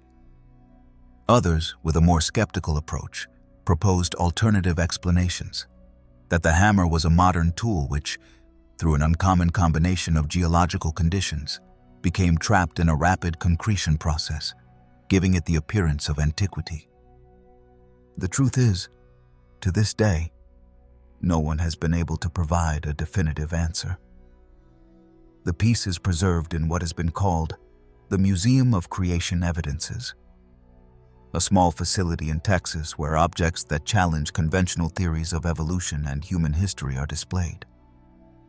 The hammer has been used by many as a symbol of a different narrative, one that suggests humanity's past could be much older, more complex, and more surprising than science has been willing to admit. And yet, caution is necessary, because around the London hammer, conflicting versions have been woven, contradictory studies, unsupported claims, and much speculation as well. Some geologists maintain that the type of concretion in which the hammer was found can form within decades, even less time, depending on the mineral conditions of the terrain, humidity, and interaction with organic materials. From this perspective, there would be no need to go back millions of years to explain its existence. The anomaly would then be the coincidence, the way it became trapped in the rock, not its actual dating. But even if that version is true, if the hammer is indeed modern, and what impresses is the casing, the story still holds special value. Because the mystery does not lie solely in the age of the object, but in how certain pieces seem to appear right at the edges of knowledge, in those spaces where certainty breaks and possibility opens up again. The story of the hammer would not be one of an ancient tool, but of a powerful symbol, a question without a clear answer, a catalog error that refuses to disappear. Over the decades, the hammer has been cited in books, articles, and documentaries as one of the so-called parts, out-of-place artifacts, those pieces that apparently should not be where they are. And although many of these cases have been explained or discredited, their mere existence forces us to consider the fragility of our historical models. It reminds us that, for every established truth, there are exceptions, breaks, anomalies that push us to look beyond. If one looks closely at the London hammer, there is nothing especially extraordinary about its shape. It is a common functional tool, with an iron metal head and a wooden handle worn by time. But that is precisely what confounds. That something so ordinary is where it should not be. That the object, more than suggesting an astonishing technological leap, causes a temporal dissonance. As if time had collapsed at one point, and the impossible had found a way to manifest without making noise. There is a particular beauty in this kind of mystery, not because they give us answers, but because they return doubt to us. because faced with them, we cannot simply agree with an explanation. We must stop, question, compare. And that, in a world where everything seems to have already been answered, is valuable. Perhaps the London Hammer will not change the history of humanity. Perhaps we will never know for sure how it got there, or if its age is as ancient as some suggest. But its story, its discovery, its context remain a crack in the official narrative. And sometimes, it is through those cracks that the light of the unknown seeps in. Ultimately, the hammer is there, preserved, exhibited, discussed. It has become much more than a tool. It is a point of friction between science and intuition, between the official story and the impulse to imagine other possibilities. And as long as it continues to generate questions, while its story remains open, it will remain important. Because there are objects that, beyond their utility or origin, have the ability to open doors. Doors to wonder, to curiosity, to the uncomfortable and wonderful feeling that we still do not know everything. The crystal skulls. There are objects that seem made to provoke astonishment, pieces whose mere existence is unsettling because they do not fit with established ideas nor with the tools available at the time they are supposed to have been created. The crystal skulls belong to that category. They are artifacts that not only spark curiosity due to their perfect shape and polished material, but also because of the mystery that surrounds them. As if each one had come from a forgotten corner of time, passing through the ages without deteriorating, without explanation, without a clear context. The most famous of all was the one that gave rise to the modern myth, the so-called Mitchell-Hedges crystal skull. According to the story popularized by Anna Mitchell-Hedges, it was found in the 1920s during an archaeological expedition in the ruins of Lubantun, an ancient Mayan city located in Belize. Anna claimed that the skull was buried among the debris of the main temple and that, when found, it shone in the sunlight so intensely it seemed alive. Its transparency, anatomically precise shape, and the fact that it was made from a single block of pure quartz immediately gave it a legendary aura. The piece, which weighs more than 5 kilograms and has such detailed finishing that it even reproduces the jaw joints, soon became an icon. No visible tool marks or signs of mechanical polishing were found. According to initial studies, it would have required hundreds, perhaps thousands, of hours of manual work to achieve that level of perfection. But there was something even more puzzling. When analyzing the quartz, it was discovered that the crystal structure of the piece was oriented opposite to the carving. In other words, any undue pressure during the process would have caused it to break. Yet, there it was, whole, exact, without cracks. This detail gave rise to one of the most repeated and discussed hypotheses, that, in reality, the skull was created using lost knowledge or technology. Some spoke of vibrations, others of carving by sound or concentrated light. The most extreme theories even proposed extraterrestrial origins, arguing that ancient Mesoamerican peoples had received these pieces as legacies from visitors from other worlds. Although these ideas lack evidence, they have been part of the magnetism that has kept the story of the skulls alive. Over time, others appeared. Some in private collections, others sold at auctions, others displayed in museums. There was talk of 13 skulls in total, spread across the world, each with similar characteristics: rock crystal, impeccable polishing, human proportions, and a supposed origin in Central America. Some are made of transparent quartz, others of milky quartz. None have inscriptions. None come with clear documents certifying their archaeological provenance. Everything surrounding these pieces is marked by silence and ambiguity. Science, for its part, has tried to demystify the phenomenon. At the end of the 20th century, the British Museum and the Smithsonian Institution carried out detailed studies on several of these skulls. They used electron microscopes to analyze the surfaces and found marks from rotary tools, suggesting they were carved with modern technology, probably during the 19th century. These results indicated that the skulls, impressive as they are, would not belong to pre-Columbian cultures, but would be forgeries made in Europe, probably in the context of the fascination with Mesoamerican mysteries. However, the conclusions did not close the debate. There are pieces that have still not been analyzed, and the Mitchell-Hedges skull, the most controversial of all, has never undergone a completely independent examination. Anna, until her death, defended the authenticity of the skull with a passion bordering on mysticism. She claimed that the object had healing properties, produced intense dreams, and interfered with electronic devices. People who visited her assured they felt a presence when touching it, a strange energy, impossible to describe. Over the years, the skull ceased to be simply a sculpture. It became a symbol. The myth of the crystal skulls took on a life of its own. Some linked it to Mayan prophecies, claiming that the 13 skulls must one day be reunited to reveal hidden knowledge, a message for humanity. Others said they contained information stored in their molecular structure, as if they were quartz hard drives designed to transmit wisdom to those who knew how to read them.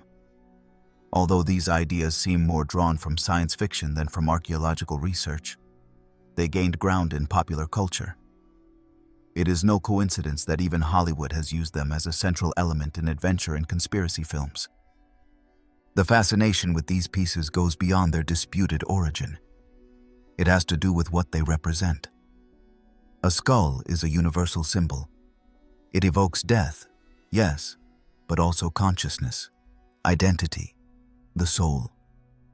Being made of crystal, pure, transparent, difficult to work, gives it an almost sacred quality.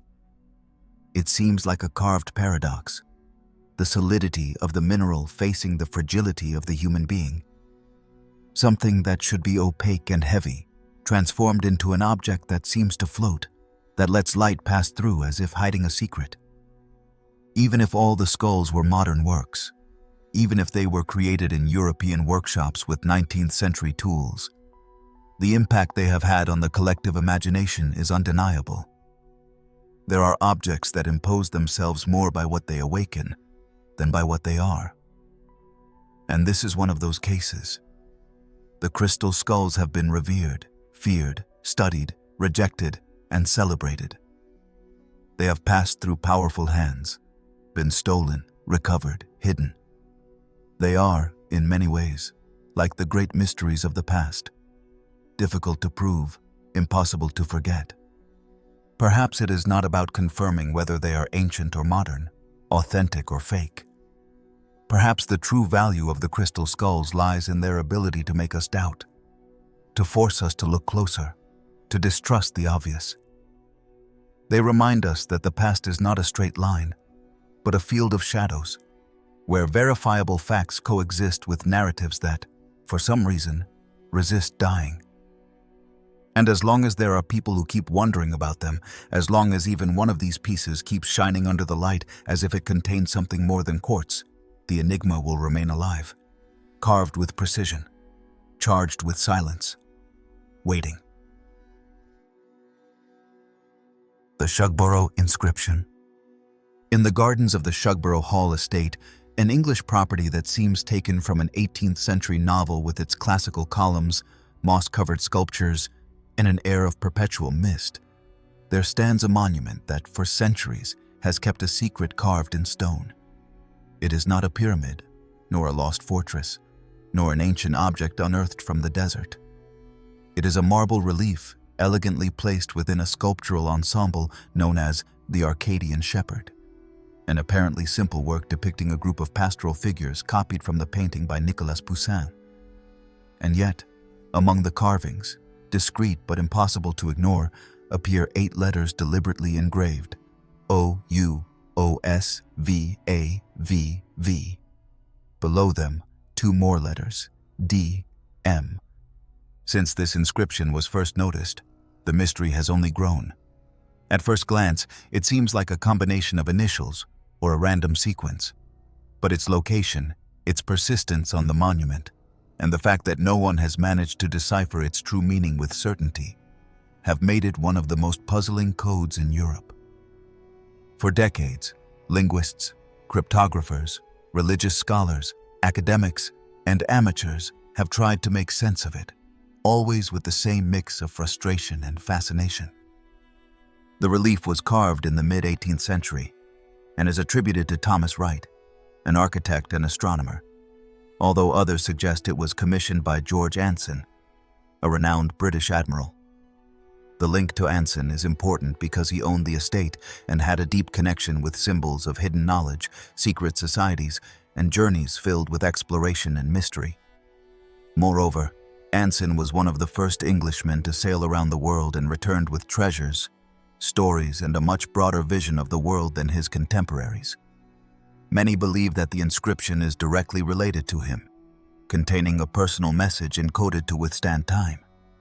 The most intriguing thing is that the inscription has resisted the efforts of the best decoders. Even experts from British and American intelligence during the Second World War and in later years dedicated time to trying to decipher the letters without success. Some thought they saw an acrostic, a sequence where each letter represents a word. Others suggested it is a cipher key, a type of code that can only be solved if the original phrase or a hidden pattern is known.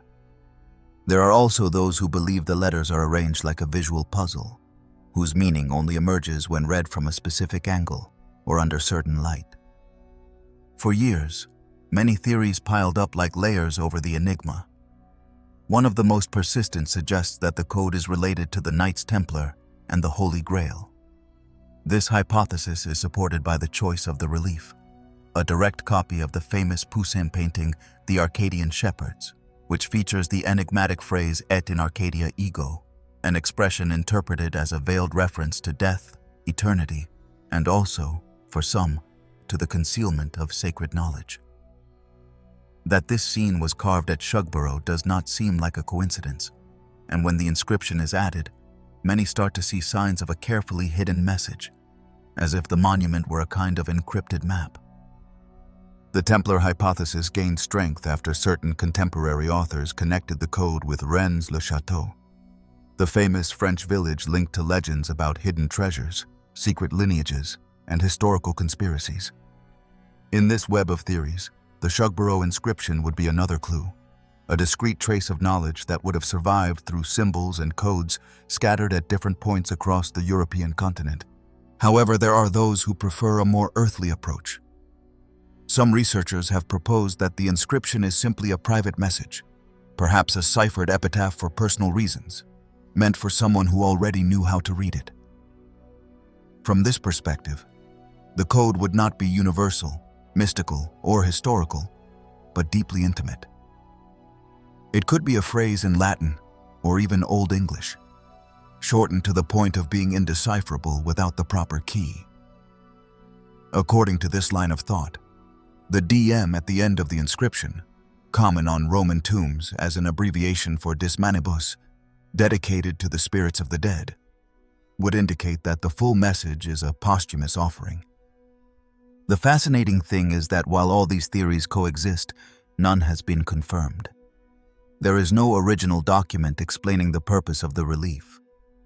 There is no letter, manuscript, or instruction revealing who devised the code or what they intended with it. The inscription is there, carved in stone, like an ancient voice speaking in a language no one remembers anymore. And that is its greatest power. Because it is not what it says, we still do not know, but what it provokes. The monument has become a magnet for all kinds of seekers, from casual tourists to esotericism enthusiasts and amateur cryptographers who devote years trying to decipher its letters. From time to time, someone proclaims to have found the solution, but all proposals so far have been rejected for lack of evidence or for being too forced assumptions. And the enigma continues. Static, cold, apparently unmoving, but alive in the minds of those who keep wondering what that sequence of letters carved more than 2 centuries ago really meant. Perhaps the most valuable thing about the Shugborough inscription is not its possible decipherment, but the fact that it remains unsolved.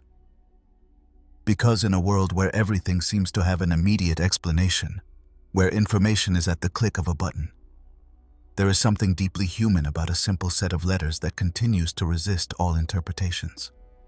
That small monument in an English garden reminds us that mystery is still part of life, that there are secrets that refuse to be revealed, and that not everything has to be understood to be meaningful.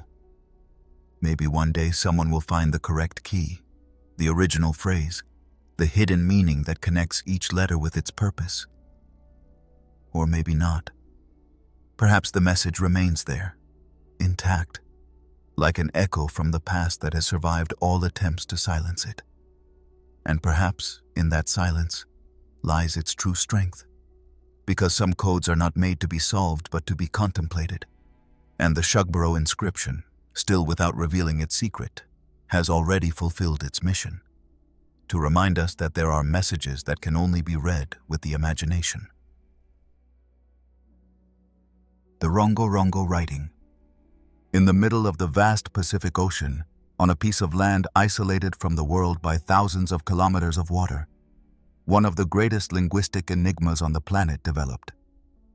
Easter Island, or Rapa Nui, as its original inhabitants call it, is famous for its moais, those stone statues that gaze enigmatically toward the horizon, as if guarding a memory that no one else knows. But beyond those silent colossi, the island hides an even deeper mystery, more cryptic, more elusive, a writing system that no one has fully deciphered, known as RongoRongo. This system of signs carved onto wooden tablets represents one of the only known cases of writing throughout Polynesia. Its existence alone constitutes an anomaly within the cultural development of the region, as no other oceanic society produced a formal writing system, neither before nor after. Yet there were those tablets, covered with a sequence of glyphs that evoked human figures, geometric shapes, stylized animals, and repetitive symbols, aligned in meticulous rows read in an alternating manner, following a pattern known as reverse boustrophodon, a zigzag reading style where each line is oriented opposite to the previous one, and the figures must be rotated to follow the text correctly. This technical detail is so unusual that, even among the great writing systems of the world, there are hardly any real parallels. The official discovery of RongoRongo occurred in the 19th century, when European missionaries arrived on the island and reported about these tablets that the natives no longer knew how to read, but still kept as relics. Colonization, diseases, slavery, and religious imposition had devastated within a few decades the collective memory of a people who until then had lived in almost total isolation for centuries. The tablets, once possibly sacred objects, historical records, or ritual instruments, had become meaningless pieces to the last islanders who preserved them. The knowledge to read them was lost in the void of time, in a silence more tragic than any natural catastrophe. Over the years, researchers from different parts of the world have tried to unravel this system. There are just over 20 authentic known tablets distributed among museums and private collections. Some are burned, incomplete, or eroded, which further complicates their study. Everything has been attempted: comparative analyses, statistical frequency studies of signs, philological approaches, hypotheses about phonetic correspondences. But so far, no attempt has produced a verified translation or a functional interpretive framework. There is no Rosetta Stone for RongoRongo. All that exists are patterns, repetitions, and the suspicion that we are facing something deeply significant but misunderstood. One of the greatest difficulties lies in the total absence of linguistic context. Although the Rapa Nui language survives today and is part of the Polynesian family, there is no solid evidence that RongoRongo directly represents that language. Additionally, the glyphs are highly stylized, making it difficult to know if they represent sounds, complete words, ideas, or a combination of all of the above. Some scholars have proposed that the system is closer to a proto-writing, that is, a set of symbols that do not transcribe spoken language as an alphabet or syllabary would, but condense concepts or rituals through coded images. If this were true, then we would be facing a type of ritual text, possibly recited by religious specialists or community leaders, whose content would depend both on oral memory and visual interpretation. On the other hand, some argue that RongoRongo could indeed represent a structured written form of the Rapa Nui language, but the available corpus is too scarce to reconstruct it. This theory gains strength in some glyphs that seem to repeat in similar contexts, as if marking beginnings or ends of phrases, or indicating ritual terms, names of ancestors or calendrical dates. However, without more examples, direct cultural context, or a living tradition to support it, every translation attempt remains conjecture. A little discussed but deeply unsettling aspect is the possibility that RongoRongo arose as a late creation, after European contact, imitating the idea of writing brought by the colonizers. This theory was put forward by some skeptical linguists who pointed to the lack of clear references to this writing in early chronicles. However, this hypothesis loses strength when observing the structural complexity of the system and its graphic sophistication. Imitating a writing system is one thing. Developing a coherent internal logic, with rules, symmetries, and a structured corpus, is quite another. What makes RongoRongo such a special case is not only its mystery, but its fragility. The fact that a complete writing system, perhaps comparable to Egyptian hieroglyphs or Chinese characters, vanished almost without a trace confronts us with an uncomfortable reality. Knowledge can disappear. Not all that is ancient survives. Human history is full of gaps, of ideas that were not preserved, of languages that died silently. In RongoRongo, that loss is condensed. It is a writing without readers, a message without an addressee, an echo that fails to complete itself. Theories about its function are diverse. Some propose that the tablets were genealogical records of sacred lineages. Others believe they represented hymns, ceremonial chants, astronomical codes, or even laws. There are those who have suggested that the system was designed as a mnemonic tool, that is, an aid to remember long oral texts. If so, the signs would not say everything on their own, but would serve as triggers for narratives that only lived while someone could pronounce them. If this is true, then the loss of the written language was not just a failure to decipher, but the death of an entire tradition. In recent years, technology has begun to offer new tools.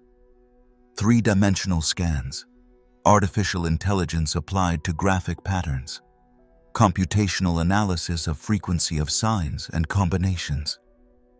All this has allowed the identification of structural repetitions, correlations between tablets, and perhaps, only perhaps, some glimpse of visual grammar. However, without a direct connection to original speakers, the abyss remains difficult to cross. It is like looking at a map without knowing the language in which it was written. Perhaps the greatest value of RongoRongo lies precisely in its impossibility, because it forces us to recognize the limits of our understanding. It reminds us that not all mysteries are solved, and that there are languages that only those who created them can understand. Perhaps those tablets do not expect to be deciphered, but to be respected. Perhaps they are vestiges of a worldview that became extinct not for lack of intelligence, but for isolation, for forgetting, for tragedy. Today, the few surviving tablets are carefully protected in museums, silent fragments of a story that still breathes between the lines. Each one represents a part of that universe we can no longer see completely, but intuit as one intuitively senses a forgotten dream upon waking. Meanwhile, RongoRongo remains there, in its corner of time, challenging those who try to understand it. A reminder, carved in wood, that the past still holds secrets that do not give up, and that silence sometimes is also a form of language. The tomb of Qin Shi Huang On the outskirts of Xi'an, in the heart of ancient imperial China, rises an artificial hill covered with earth, vegetation, and centuries of mystery. Beneath that silent mass of red soil and old roots lies, in theory, one of the greatest archaeological treasures in the world, still intact. There, never having been opened, is the mausoleum of China's first emperor, Qin Shi Huang, the man who unified the country, standardized writing, currency, and the width of cart axles, and who left behind not only a dynasty, but a dream of immortality made of stone, metal, and legend. Long before his death, Qin Shi Huang had already ordered the construction of his tomb. He did so with the same determination that characterized his reign, without reservations, without limits, without the slightest intention to measure resources or lives. Thousands of workers, artisans, and slaves were assigned to build his eternal home, an underground complex which, according to ancient records, was to be a replica of the world he ruled. An empire underground, with mountains, rivers, stars painted on the ceiling, and an army that would accompany him forever. That funerary project was so ambitious that it took decades of work and continued even while he still breathed, as if he knew his death would be just another chapter of his dominion. In 1974, when some peasants were digging a well in search of water, they discovered what today is one of the most extraordinary archaeological finds of all time: the terracotta army. Thousands of life-sized figures, warriors, archers, officers, chariots, and horses, arranged with exact military order, each with unique features, carved with an individuality bordering on obsession. No statue is identical to another. They are not just sculptures. They are portraits. And they were there to protect the emperor even after his last breath. But that army, impressive on its own, is only the antechamber. Because if something distinguishes this story, it is not what has been found, but what remains hidden. The main tumulus, where Qin Shi Huang lies, has never been opened. The tomb itself, the heart of the complex, remains sealed. No one has entered, and not because of a lack of interest, but because the risk is so high and the mystery so dense that modern archaeology has decided to wait. Sometimes silence weighs more than curiosity. Ancient historical texts, especially those of Sima Qian, a chronicler of the Han Dynasty, offer a description that is difficult to ignore. According to his writings, the interior of the tomb houses a miniature model of the empire, with bronze mountains, luxurious palaces, and rivers made of liquid mercury flowing thanks to a mechanical system designed to simulate the natural course of water. The ceiling of the burial chamber would be covered with constellations painted with pearls and precious stones, as if Qin Shi Huang wanted to bring the sky and earth to his tomb, not out of nostalgia, but for dominion. In his underground world, he would remain the center of everything. What is unsettling is that modern archaeology has partly confirmed these accounts. Studies conducted around the tumulus have detected abnormal concentrations of mercury in the soil, levels impossible to justify by natural causes. This means that, at least in this aspect, the ancients did not exaggerate. The mercury is there. And if that is true, what else of what was said could be real? Does that imperial map exist underground? Are the deadly traps mentioned in the texts, automatic crossbows, motion-activated defense systems, still operational, waiting for anyone daring to desecrate the place? The decision not to open the tomb until now has been, above all, ethical. Experts have preferred to wait until technology allows doing so without risk of destruction. Because if there is one thing we have learned, it is that sometimes the mere act of opening can be a loss. Air, light, humidity, all can damage what has remained sealed for more than 2,000 years. And this is no ordinary tomb. Here there is no polished marble nor visible sarcophagi. Here lies a complete world, designed to endure beyond life, beyond time, untouchable. Meanwhile, the tumulus remains there, like a sleeping mountain. It has become almost a living presence, a kind of buried heartbeat that everyone feels, but no one fully hears. Visitors walk through the site with a mixture of reverence and anxiety. They see the terracotta army, the museum, the modern pavilions, but what they really came to see remains hidden. The tomb is there, beneath their feet, guarding a secret so great that it seems to demand patience. A patience that somehow has already lasted longer than entire empires. The figure of Qin Shi Huang does not help calm the imagination. He was a man who took ambition to its purest form. He wanted to conquer death, to master knowledge, to live forever. He drank elixirs of immortality made by alchemists who probably poisoned him unintentionally and sent expeditions to find the island of eternal sages that never returned. He believed the world should be unified under one law, one language, one vision. And although his methods were harsh and his reign brief, he succeeded. In his own way, he won. He founded a country that still carries the name of his dynasty. And he designed his tomb as an extension of that power. To think that beneath the earth lies the body of that emperor, surrounded by the echo of his conquests and the shadow of his immense ego, is to face human desire in its most naked form.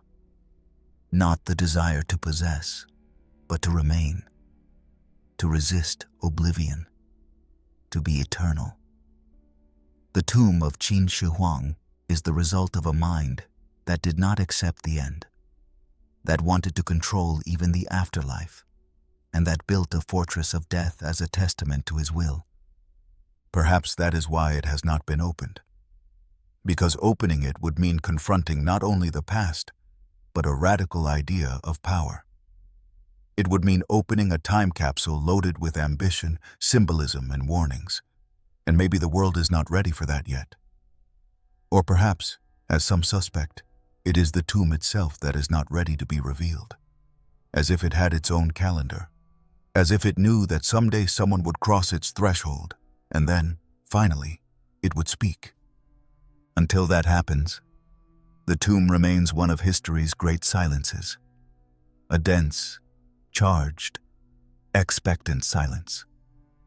A mystery that beats beneath the Chinese earth, like a sleeping emperor still dreaming of his empire, while the world above spins without fully knowing what it holds.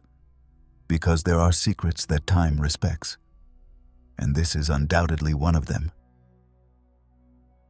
The Lady of Dai, in the heart of China, where history is layered beneath centuries of accumulated earth, there is a discovery that puzzled even the most experienced archaeologists. Not because of its age, nor the gold, nor the jewels. It was a body so well preserved it seemed asleep, as if death had stopped halfway and life still clung to the skin. Her smooth face, visible veins, the elasticity of her joints. Everything about her seemed to deny the passage of more than 2,000 years. Thus appeared the Lady of Dai, and with her appearance, one of the greatest mysteries in funeral history was born. The discovery took place in the early 1970s, when a construction site in the city of Changsha revealed a strange mound in the ground. Upon closer investigation, archaeologists found a large tomb belonging to the Han Dynasty. 3 coffins, one inside the other, perfectly sealed, protected a lacquered sarcophagus decorated with exquisite detail. Inside it, wrapped in dozens of layers of silk, was the body of Xinjue, the Marchioness of Dai, wife of a noble official of the empire. A name forgotten in books, but today remembered as the best preserved corpse in ancient history. What surprised the excavation team was not only the excellent condition of the coffin, nor the offerings, nor the everyday objects accompanying the burial. It was her, the woman. Her skin was intact, slightly moist to the touch. The body retained subcutaneous fat, Her internal organs were in place, without signs of decomposition. Even her blood type could be determined. It was as if she had been buried just weeks before, not more than 2 millennia ago. The phenomenon of natural body preservation is not new. There are Egyptian mummies, bodies frozen in ice, human remains trapped in acidic bogs that have preserved hair and soft tissues. But nothing like this.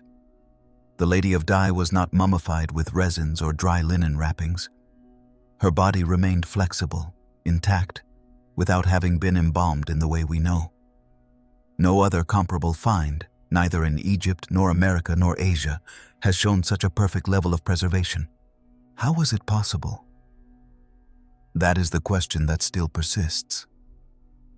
Inside the tomb, details were found that offer some clues. The triple coffin was hermetically sealed, which prevented the entry of air and external bacteria. Around the body was found a mysterious reddish liquid, whose exact composition remains a subject of debate. It has been said it might have had bactericidal properties, or served to regulate the temperature inside the coffin. Additionally, the layers of silk, the oils, and the still unidentified ingredients present in the body's wrapping could have formed an unprecedented chemical barrier. But even with all those measures, the preservation is astonishing. It is not a miracle of nature. It is the result of technical knowledge that, until now, has not been precisely replicated. A lost formula, developed at a time we now tend to consider rudimentary, and that is the most fascinating, that more than 2,000 years ago, in a China still distant from the modern world, someone knew how to protect a body from the passage of time with an effectiveness that amazes even today's scientists. What we know about Xinjui has been reconstructed from medical analyses and the objects found in her tomb. She was overweight, had cholesterol problems, gallstones, and signs of heart disease. She had also suffered from stomach ulcers. Despite her privileged social position, her health was fragile. Yet the care taken to prepare her tomb reveals a level of respect and veneration probably reserved only for very important figures within the hierarchy of the time. The banquets, musical instruments, cosmetics, fans, garments, and even medical utensils found around her form a sort of intimate museum about her life. Each object tells a part of her story. The lacquered vessels, still shiny, speak to us of refined aesthetics. The medical texts, cooking utensils, handwritten formulas show that she was not simply a noblewoman, but someone who lived in an environment where knowledge had value, where the art of living extended even to the way of dying. The tomb itself is a work of emotional engineering, an attempt to stop death through beauty, control, and knowledge. Over time, the figure of the Lady of Dai has transcended archaeology. She has become a sort of symbol of what we still ignore about the past. While modern technologies continue trying to understand how she was preserved, her body still defies logic, resting in a museum where temperature, light, and humidity are controlled down to the millimeter to prevent that perfect balance from breaking. It is ironic, perhaps, that the present must strive so much to preserve what the past achieved with such precision.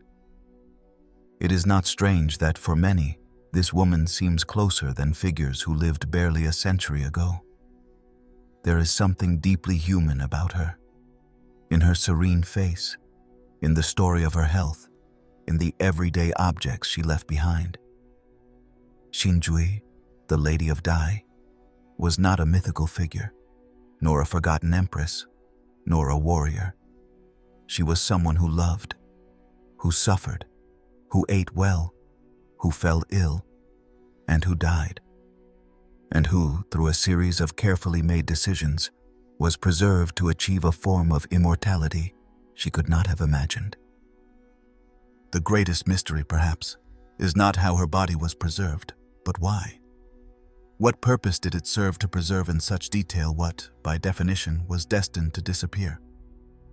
Perhaps it was not an attempt at eternity, but a gesture of love, of loyalty, a deep belief that the body should remain whole to cross to the other side. Or maybe it was an expression of power, absolute control over fate. Whatever the reason, it worked. Today, the Lady of Dai rests behind glass. Visitors observe her with amazement, with a mixture of respect and bewilderment. It is easy to forget that she is a real body, a person who lived. But just looking at her for a few seconds makes you feel she is there, not as a corpse, but as a witness, a living fragment of the past that looks at us from silence, without speaking, but saying more than any written text. And as long as she remains intact, as long as the mystery of her preservation is not fully solved, she will continue to be that. A door between two times. A story that refuses to disappear. A body that did not want to leave. The Tarim Mummies. At the far western edge of China, beyond the mountains, the desert, and what were once the most important trade routes of the ancient world, lies the Taklamakan Desert, a vast expanse of dry sand and biting winds that seems designed to erase every trace of life. And yet, it was there, in the midst of that relentless geography, where one of the most unexpected discoveries of modern archaeology emerged. They were not temples, nor palaces, nor golden artifacts. They were bodies, extraordinarily well-preserved bodies, buried for millennia beneath the sand, with blonde hair, high cheekbones, and features that, surprisingly, did not fit at all with the image one would expect to find in the ancient history of Central Asia. These figures, known today as the Tarim Desert Mummies, not only challenged the expectations of the archaeologists who discovered them, but also shook deeply rooted ideas about migration, cultural contact, and the diversity of the oldest civilizations. Because these mummies were not the result of embalming rituals nor sophisticated funerary techniques. Their almost intact condition was due to the dry climate, the soil's salinity, and the way they were buried, in sealed coffins, in woven baskets, protected from air and water. No complicated ceremonies, only sand, wind, and time. But what truly caught the world's attention was their appearance. The Tarim mummies, some over 4,000 years old, have distinctly European features. Tall bodies, long noses, deep-set eyes, reddish hair, fair skin. They wore wool garments woven with complex techniques, leather boots, conical hats, and sometimes necklaces made of fine stones. The textiles, remarkably preserved, showed geometric patterns more reminiscent of Western textile traditions than Eastern ones. It was as if someone had taken a people from Northern Europe and placed them there, in the very heart of Asia, centuries earlier than official history considered possible. One of the best-known figures is called the Beauty of Lulan. A woman with a delicate face, visible eyelashes, long braided hair, and a serene air that seems to resist oblivion. Her tomb was found near Lopnor Lake, at one of the desert's edges. Alongside her were everyday tools, food remains, and the millinery dust that seemed to guard her rest with an almost sacred delicacy. Not far from there, the man of Cherchen also appeared, another of the most famous bodies. He measured nearly 2 meters, had a thick beard, and wore carefully sewn red clothes. He looked more like a Celtic warrior than a resident of the ancient Chinese regions. The discovery of these mummies triggered a wave of questions. Who were these people? Where did they come from? What were they doing in a territory so far from their supposed origins? Genetic studies conducted in recent decades confirm that these individuals had predominantly European ancestry, linked to Indo-European groups who, it was believed, had not yet reached so far east at that time. Some analyses identified genetic markers present in peoples of the Eurasian steppes, such as the Tocharians, a culture suspected to have flourished in the region before being absorbed, transformed, or simply erased by successive waves of migrations and conquests. This discovery reshaped theories about the Silk Road and the role this region played as a meeting point between East and West long before the Classical era. The presence of Indo-European peoples in Central Asia implied not only trade, but also lasting settlements, languages, customs, and social structures that left their mark, even if it went unnoticed for a long time. The Tarim mummies were more than a biological phenomenon. They were proof of a buried history, one that spoke of large-scale human movements, adaptations to extreme environments, and cultural encounters that are still difficult to fully interpret today. As excavations continued, archaeologists found hundreds of tombs, some individual, others collective. In them were men, women, children. In many, the bodies were wrapped with the same care, hands crossed over their chests, eyes closed as if sleeping.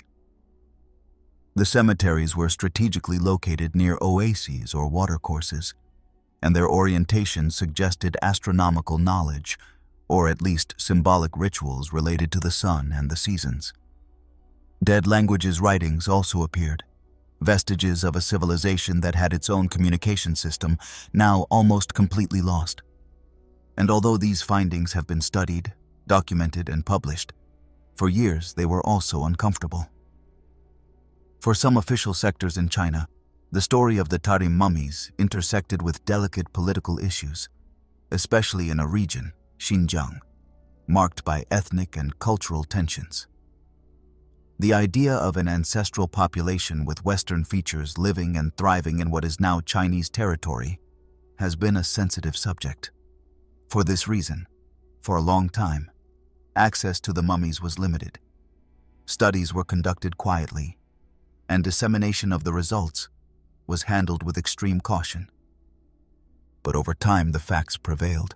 Science continued advancing, and the remains kept speaking, not with words, but with DNA fibers, with the logic of textiles, with the silent information of the bones. The Tarim mummies not only changed what we knew about ancient Asian history, but they also posed a larger, deeper question. How many stories have been lost beneath the sand? How many forgotten peoples have existed, leaving no more testimony than a handful of tombs and eyes closed for eternity? Today, some of the most emblematic mummies are displayed in museums, while others remain under investigation. They are fragile, silent bodies, but full of memory. They walk, somehow, alongside us. They are the faces of a humanity that does not always fit within the lines of maps, that does not confine itself to fixed borders, that moves, that mixes, that leaves traces where least expected. The Tarim mummies, wrapped in wool and time, watch us from the past. They do not seek answers. They are the questions themselves. Questions made of flesh, braided hair, and sleeping gaze. And as long as they remain there, intact under glass or covered with dust in the earth that protects them, they will continue repeating, without a voice but with unbreakable eloquence, that history is not one single story. That history sometimes has a face, and that face may be someone who lived in the most remote place on earth, and who, against all odds, was never completely forgotten. Vimanas in ancient India. There are certain stories that never die, that seem to be patiently waiting at the edges of time for someone to look at them again with open eyes. They do not need proof, excavations, or visible structures. They are sustained by words, by the echoes of ancient texts, by stories passed down through generations that, through repetition, eventually acquire a weight that defies reason. In the vast literary tradition of India, one of those stories revolves around enigmatic flying machines mentioned in sacred texts, the Vimanas. For many, the word sounds almost like a mythological whisper, something between fantasy and metaphor. But within the pages of the Mahabharata, the Ramayana, and other Vedic texts, Vimanas do not appear as symbols, but as vehicles defined with specific details, structures that could rise through the air, move at great speeds, and in some passages, even change direction without losing altitude. They were not clouds, nor celestial chariots drawn by magical horses. They were constructions, machines. And the most puzzling part is how they were described. There is talk of Vimanas shaped like circles, squares, lotuses, or double discs, with internal compartments, propulsion systems, and in certain translations, direct mentions of complex metals, mercury as fuel, and mechanisms that sound strangely modern for literature over 2,000 years old. The Samarangana Sutradhara, a treatise on architecture attributed to King Bhoja, dedicates several passages to these crafts, explaining how they were designed, how they balanced in the air, and what type of energy powered them. It is true that the text is more speculative than technical, and that many of the descriptions can be interpreted in various ways, but the fact is that the details are there, and so is the insistence. For a long time, scholars considered mentions of the Vimanas to be simply part of the symbolic apparatus of the Vedic epics, much like gods with multiple arms or weapons that shot lightning. Literary figures, poetic devices, mythological hyperbole. But as certain descriptions began to be reviewed carefully by more daring researchers, the idea emerged that maybe, just maybe, those passages were not pure metaphor, that they could be the echo of a lost technology, of earlier knowledge that remained in the collective memory in a distorted form, until it became part of myth. Supporters of this possibility often enthusiastically point to a little-known text called the Vaimanika Shastra, a work written in the early 20th century by Subbaraya Shastri, who claimed to have received it in a trance state, as if channeling ancient knowledge. The text describes various types of Vimanas, their structures, the materials needed to build them, and their modes of operation. It even speaks of aerial wars, weaponry, and defensive systems. And although it has been harshly criticized by the scientific community, mainly because there is no archaeological evidence supporting its claims, and because many of its terms do not match ancient technical vocabulary, the intensity of the narrative brought the topic back into circulation. But beyond the modern controversy, what is truly intriguing is that Vimanas appear in texts that are older than any known form of human flight. In the Ramayana, Prince Rama returns to his kingdom in an aerial vehicle called the Pushpaka Vimana, described as a flying palace capable of moving at will. In the Mahabharata, battles are narrated that include maneuvers in the air, destructive rays, and storms generated by machines. We are not talking about a few isolated verses, but complete passages where the sky is the stage for conflict and technological movement. Now, what should we do with this information? For many historians, the most sensible approach is to understand Vimanas as symbols of power, metaphors to speak of control over the sky, the connection between gods and men, or even as representations of higher states of consciousness. But others allow themselves a different reading. They suggest that, although the texts may have been embellished over time, they could contain traces of very ancient truths. As if those stories preserved, in their deepest core, the fragmented memory of a civilization that developed scientific and technical knowledge, of which no physical trace remains, but which survived through the word. What is fascinating is how this kind of idea manages to unsettle both traditional and scientific thought, because it forces us to look at the scriptures with different eyes, to take them not only as literature, but as possible cultural archives of collective experiences. And if we accept that, then we must acknowledge that the legacy of ancient civilizations might be full of clues that we simply have not known how to read. In recent years, interest in Vimanas has moved out of alternative academic circles and into popular culture. Documentaries, books, lectures, and even novels have enthusiastically revisited the topic.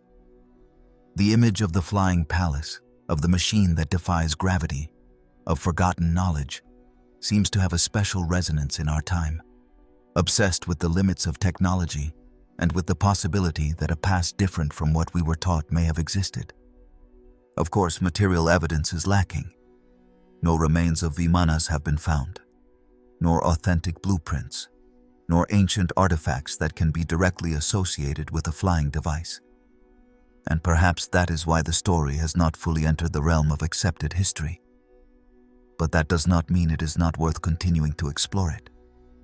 because beyond whether Vimanas really flew or not, what is clear is that ancient peoples imagined flight with astonishing precision. They thought about it, described it, wrote about it, and not as a distant fantasy, but as part of their world. There is something deeply powerful in that. The fact that thousands of years before a human took off in an airplane, there were already stories speaking of the air as a path, the sky as a conquerable territory. Those visions, real or not, show how human thought has always been willing to overcome its own limits, to imagine what it could not yet build, to dream with feet on the ground and eyes on the impossible.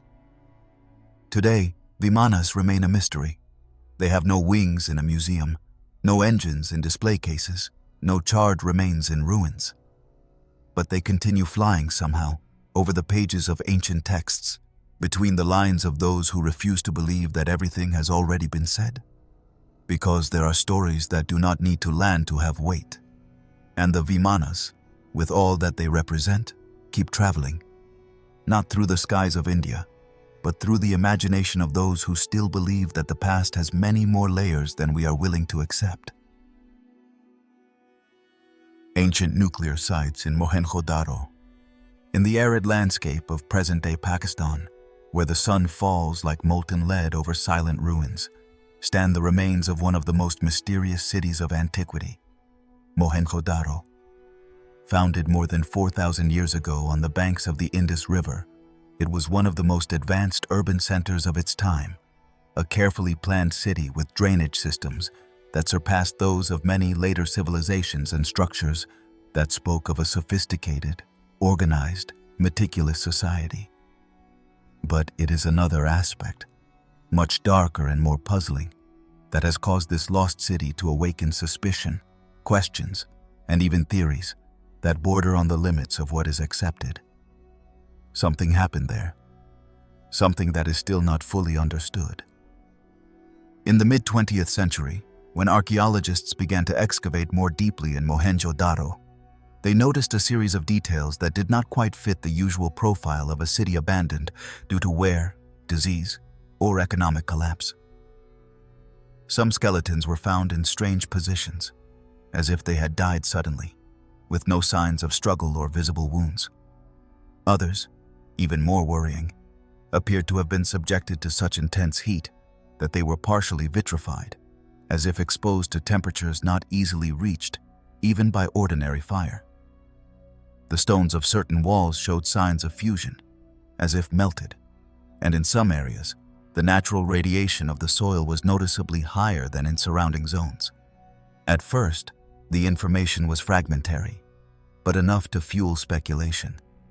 Could a nuclear-type explosion have occurred in antiquity? Was it possible that such a remote civilization had access to destructive knowledge so advanced? The mere possibility was dizzying. And thus was born one of the most persistent theories in the world of archaeological mysteries: that Mohenjo-Daro was the scene of an atomic catastrophe in a very distant past, perhaps in the context of a war lost to history, involving technology that then completely vanished. Although the scientific community has often tried to discredit this idea, the strange details remain. The vitrification of materials is not common. It requires temperatures of thousands of degrees. The presence of skeletons without significant decomposition over centuries is also unusual, especially in climates where the elements should have erased them long ago.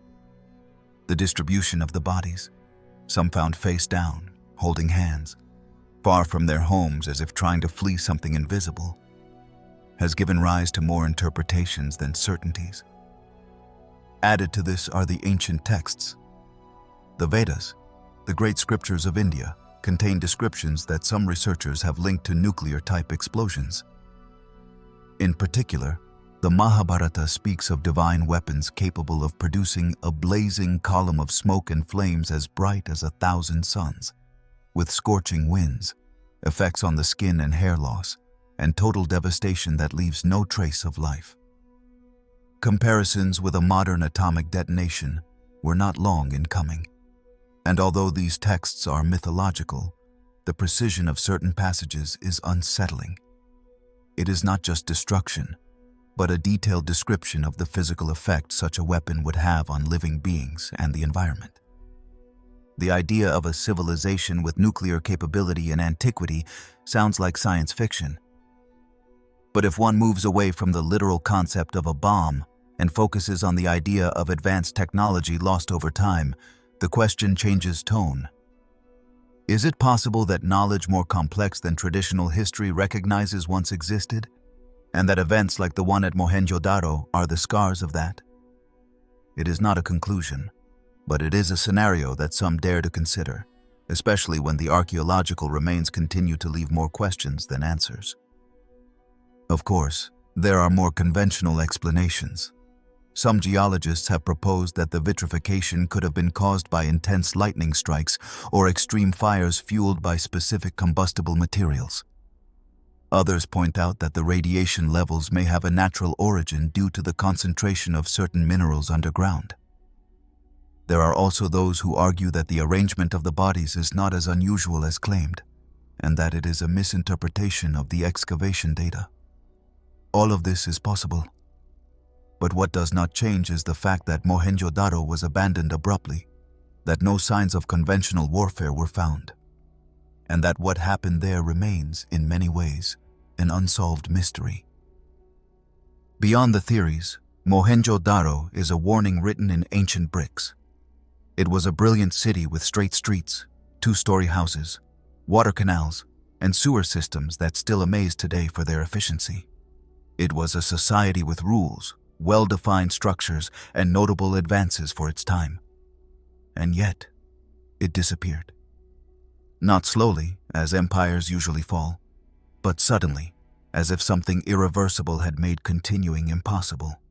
Some think talking about ancient nuclear technology is an exaggeration, a desire to find the incredible where it would suffice to accept the improbable. And that may be so.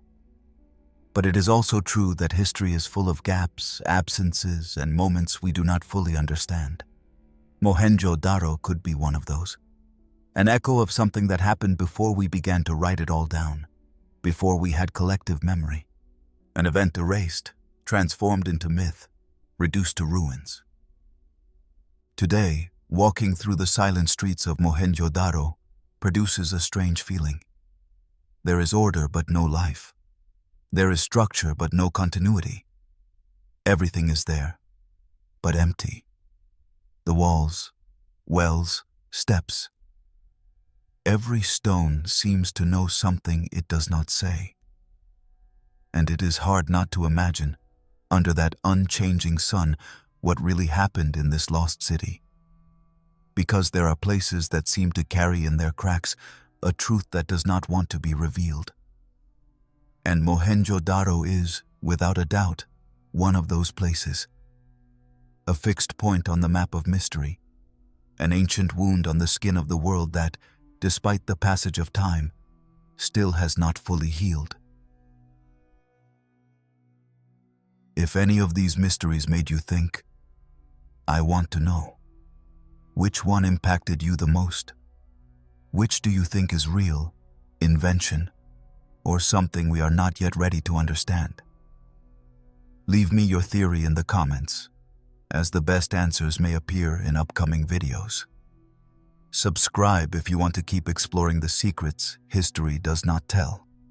And remember, the unknown is always closer than it seems. See you at the next enigma.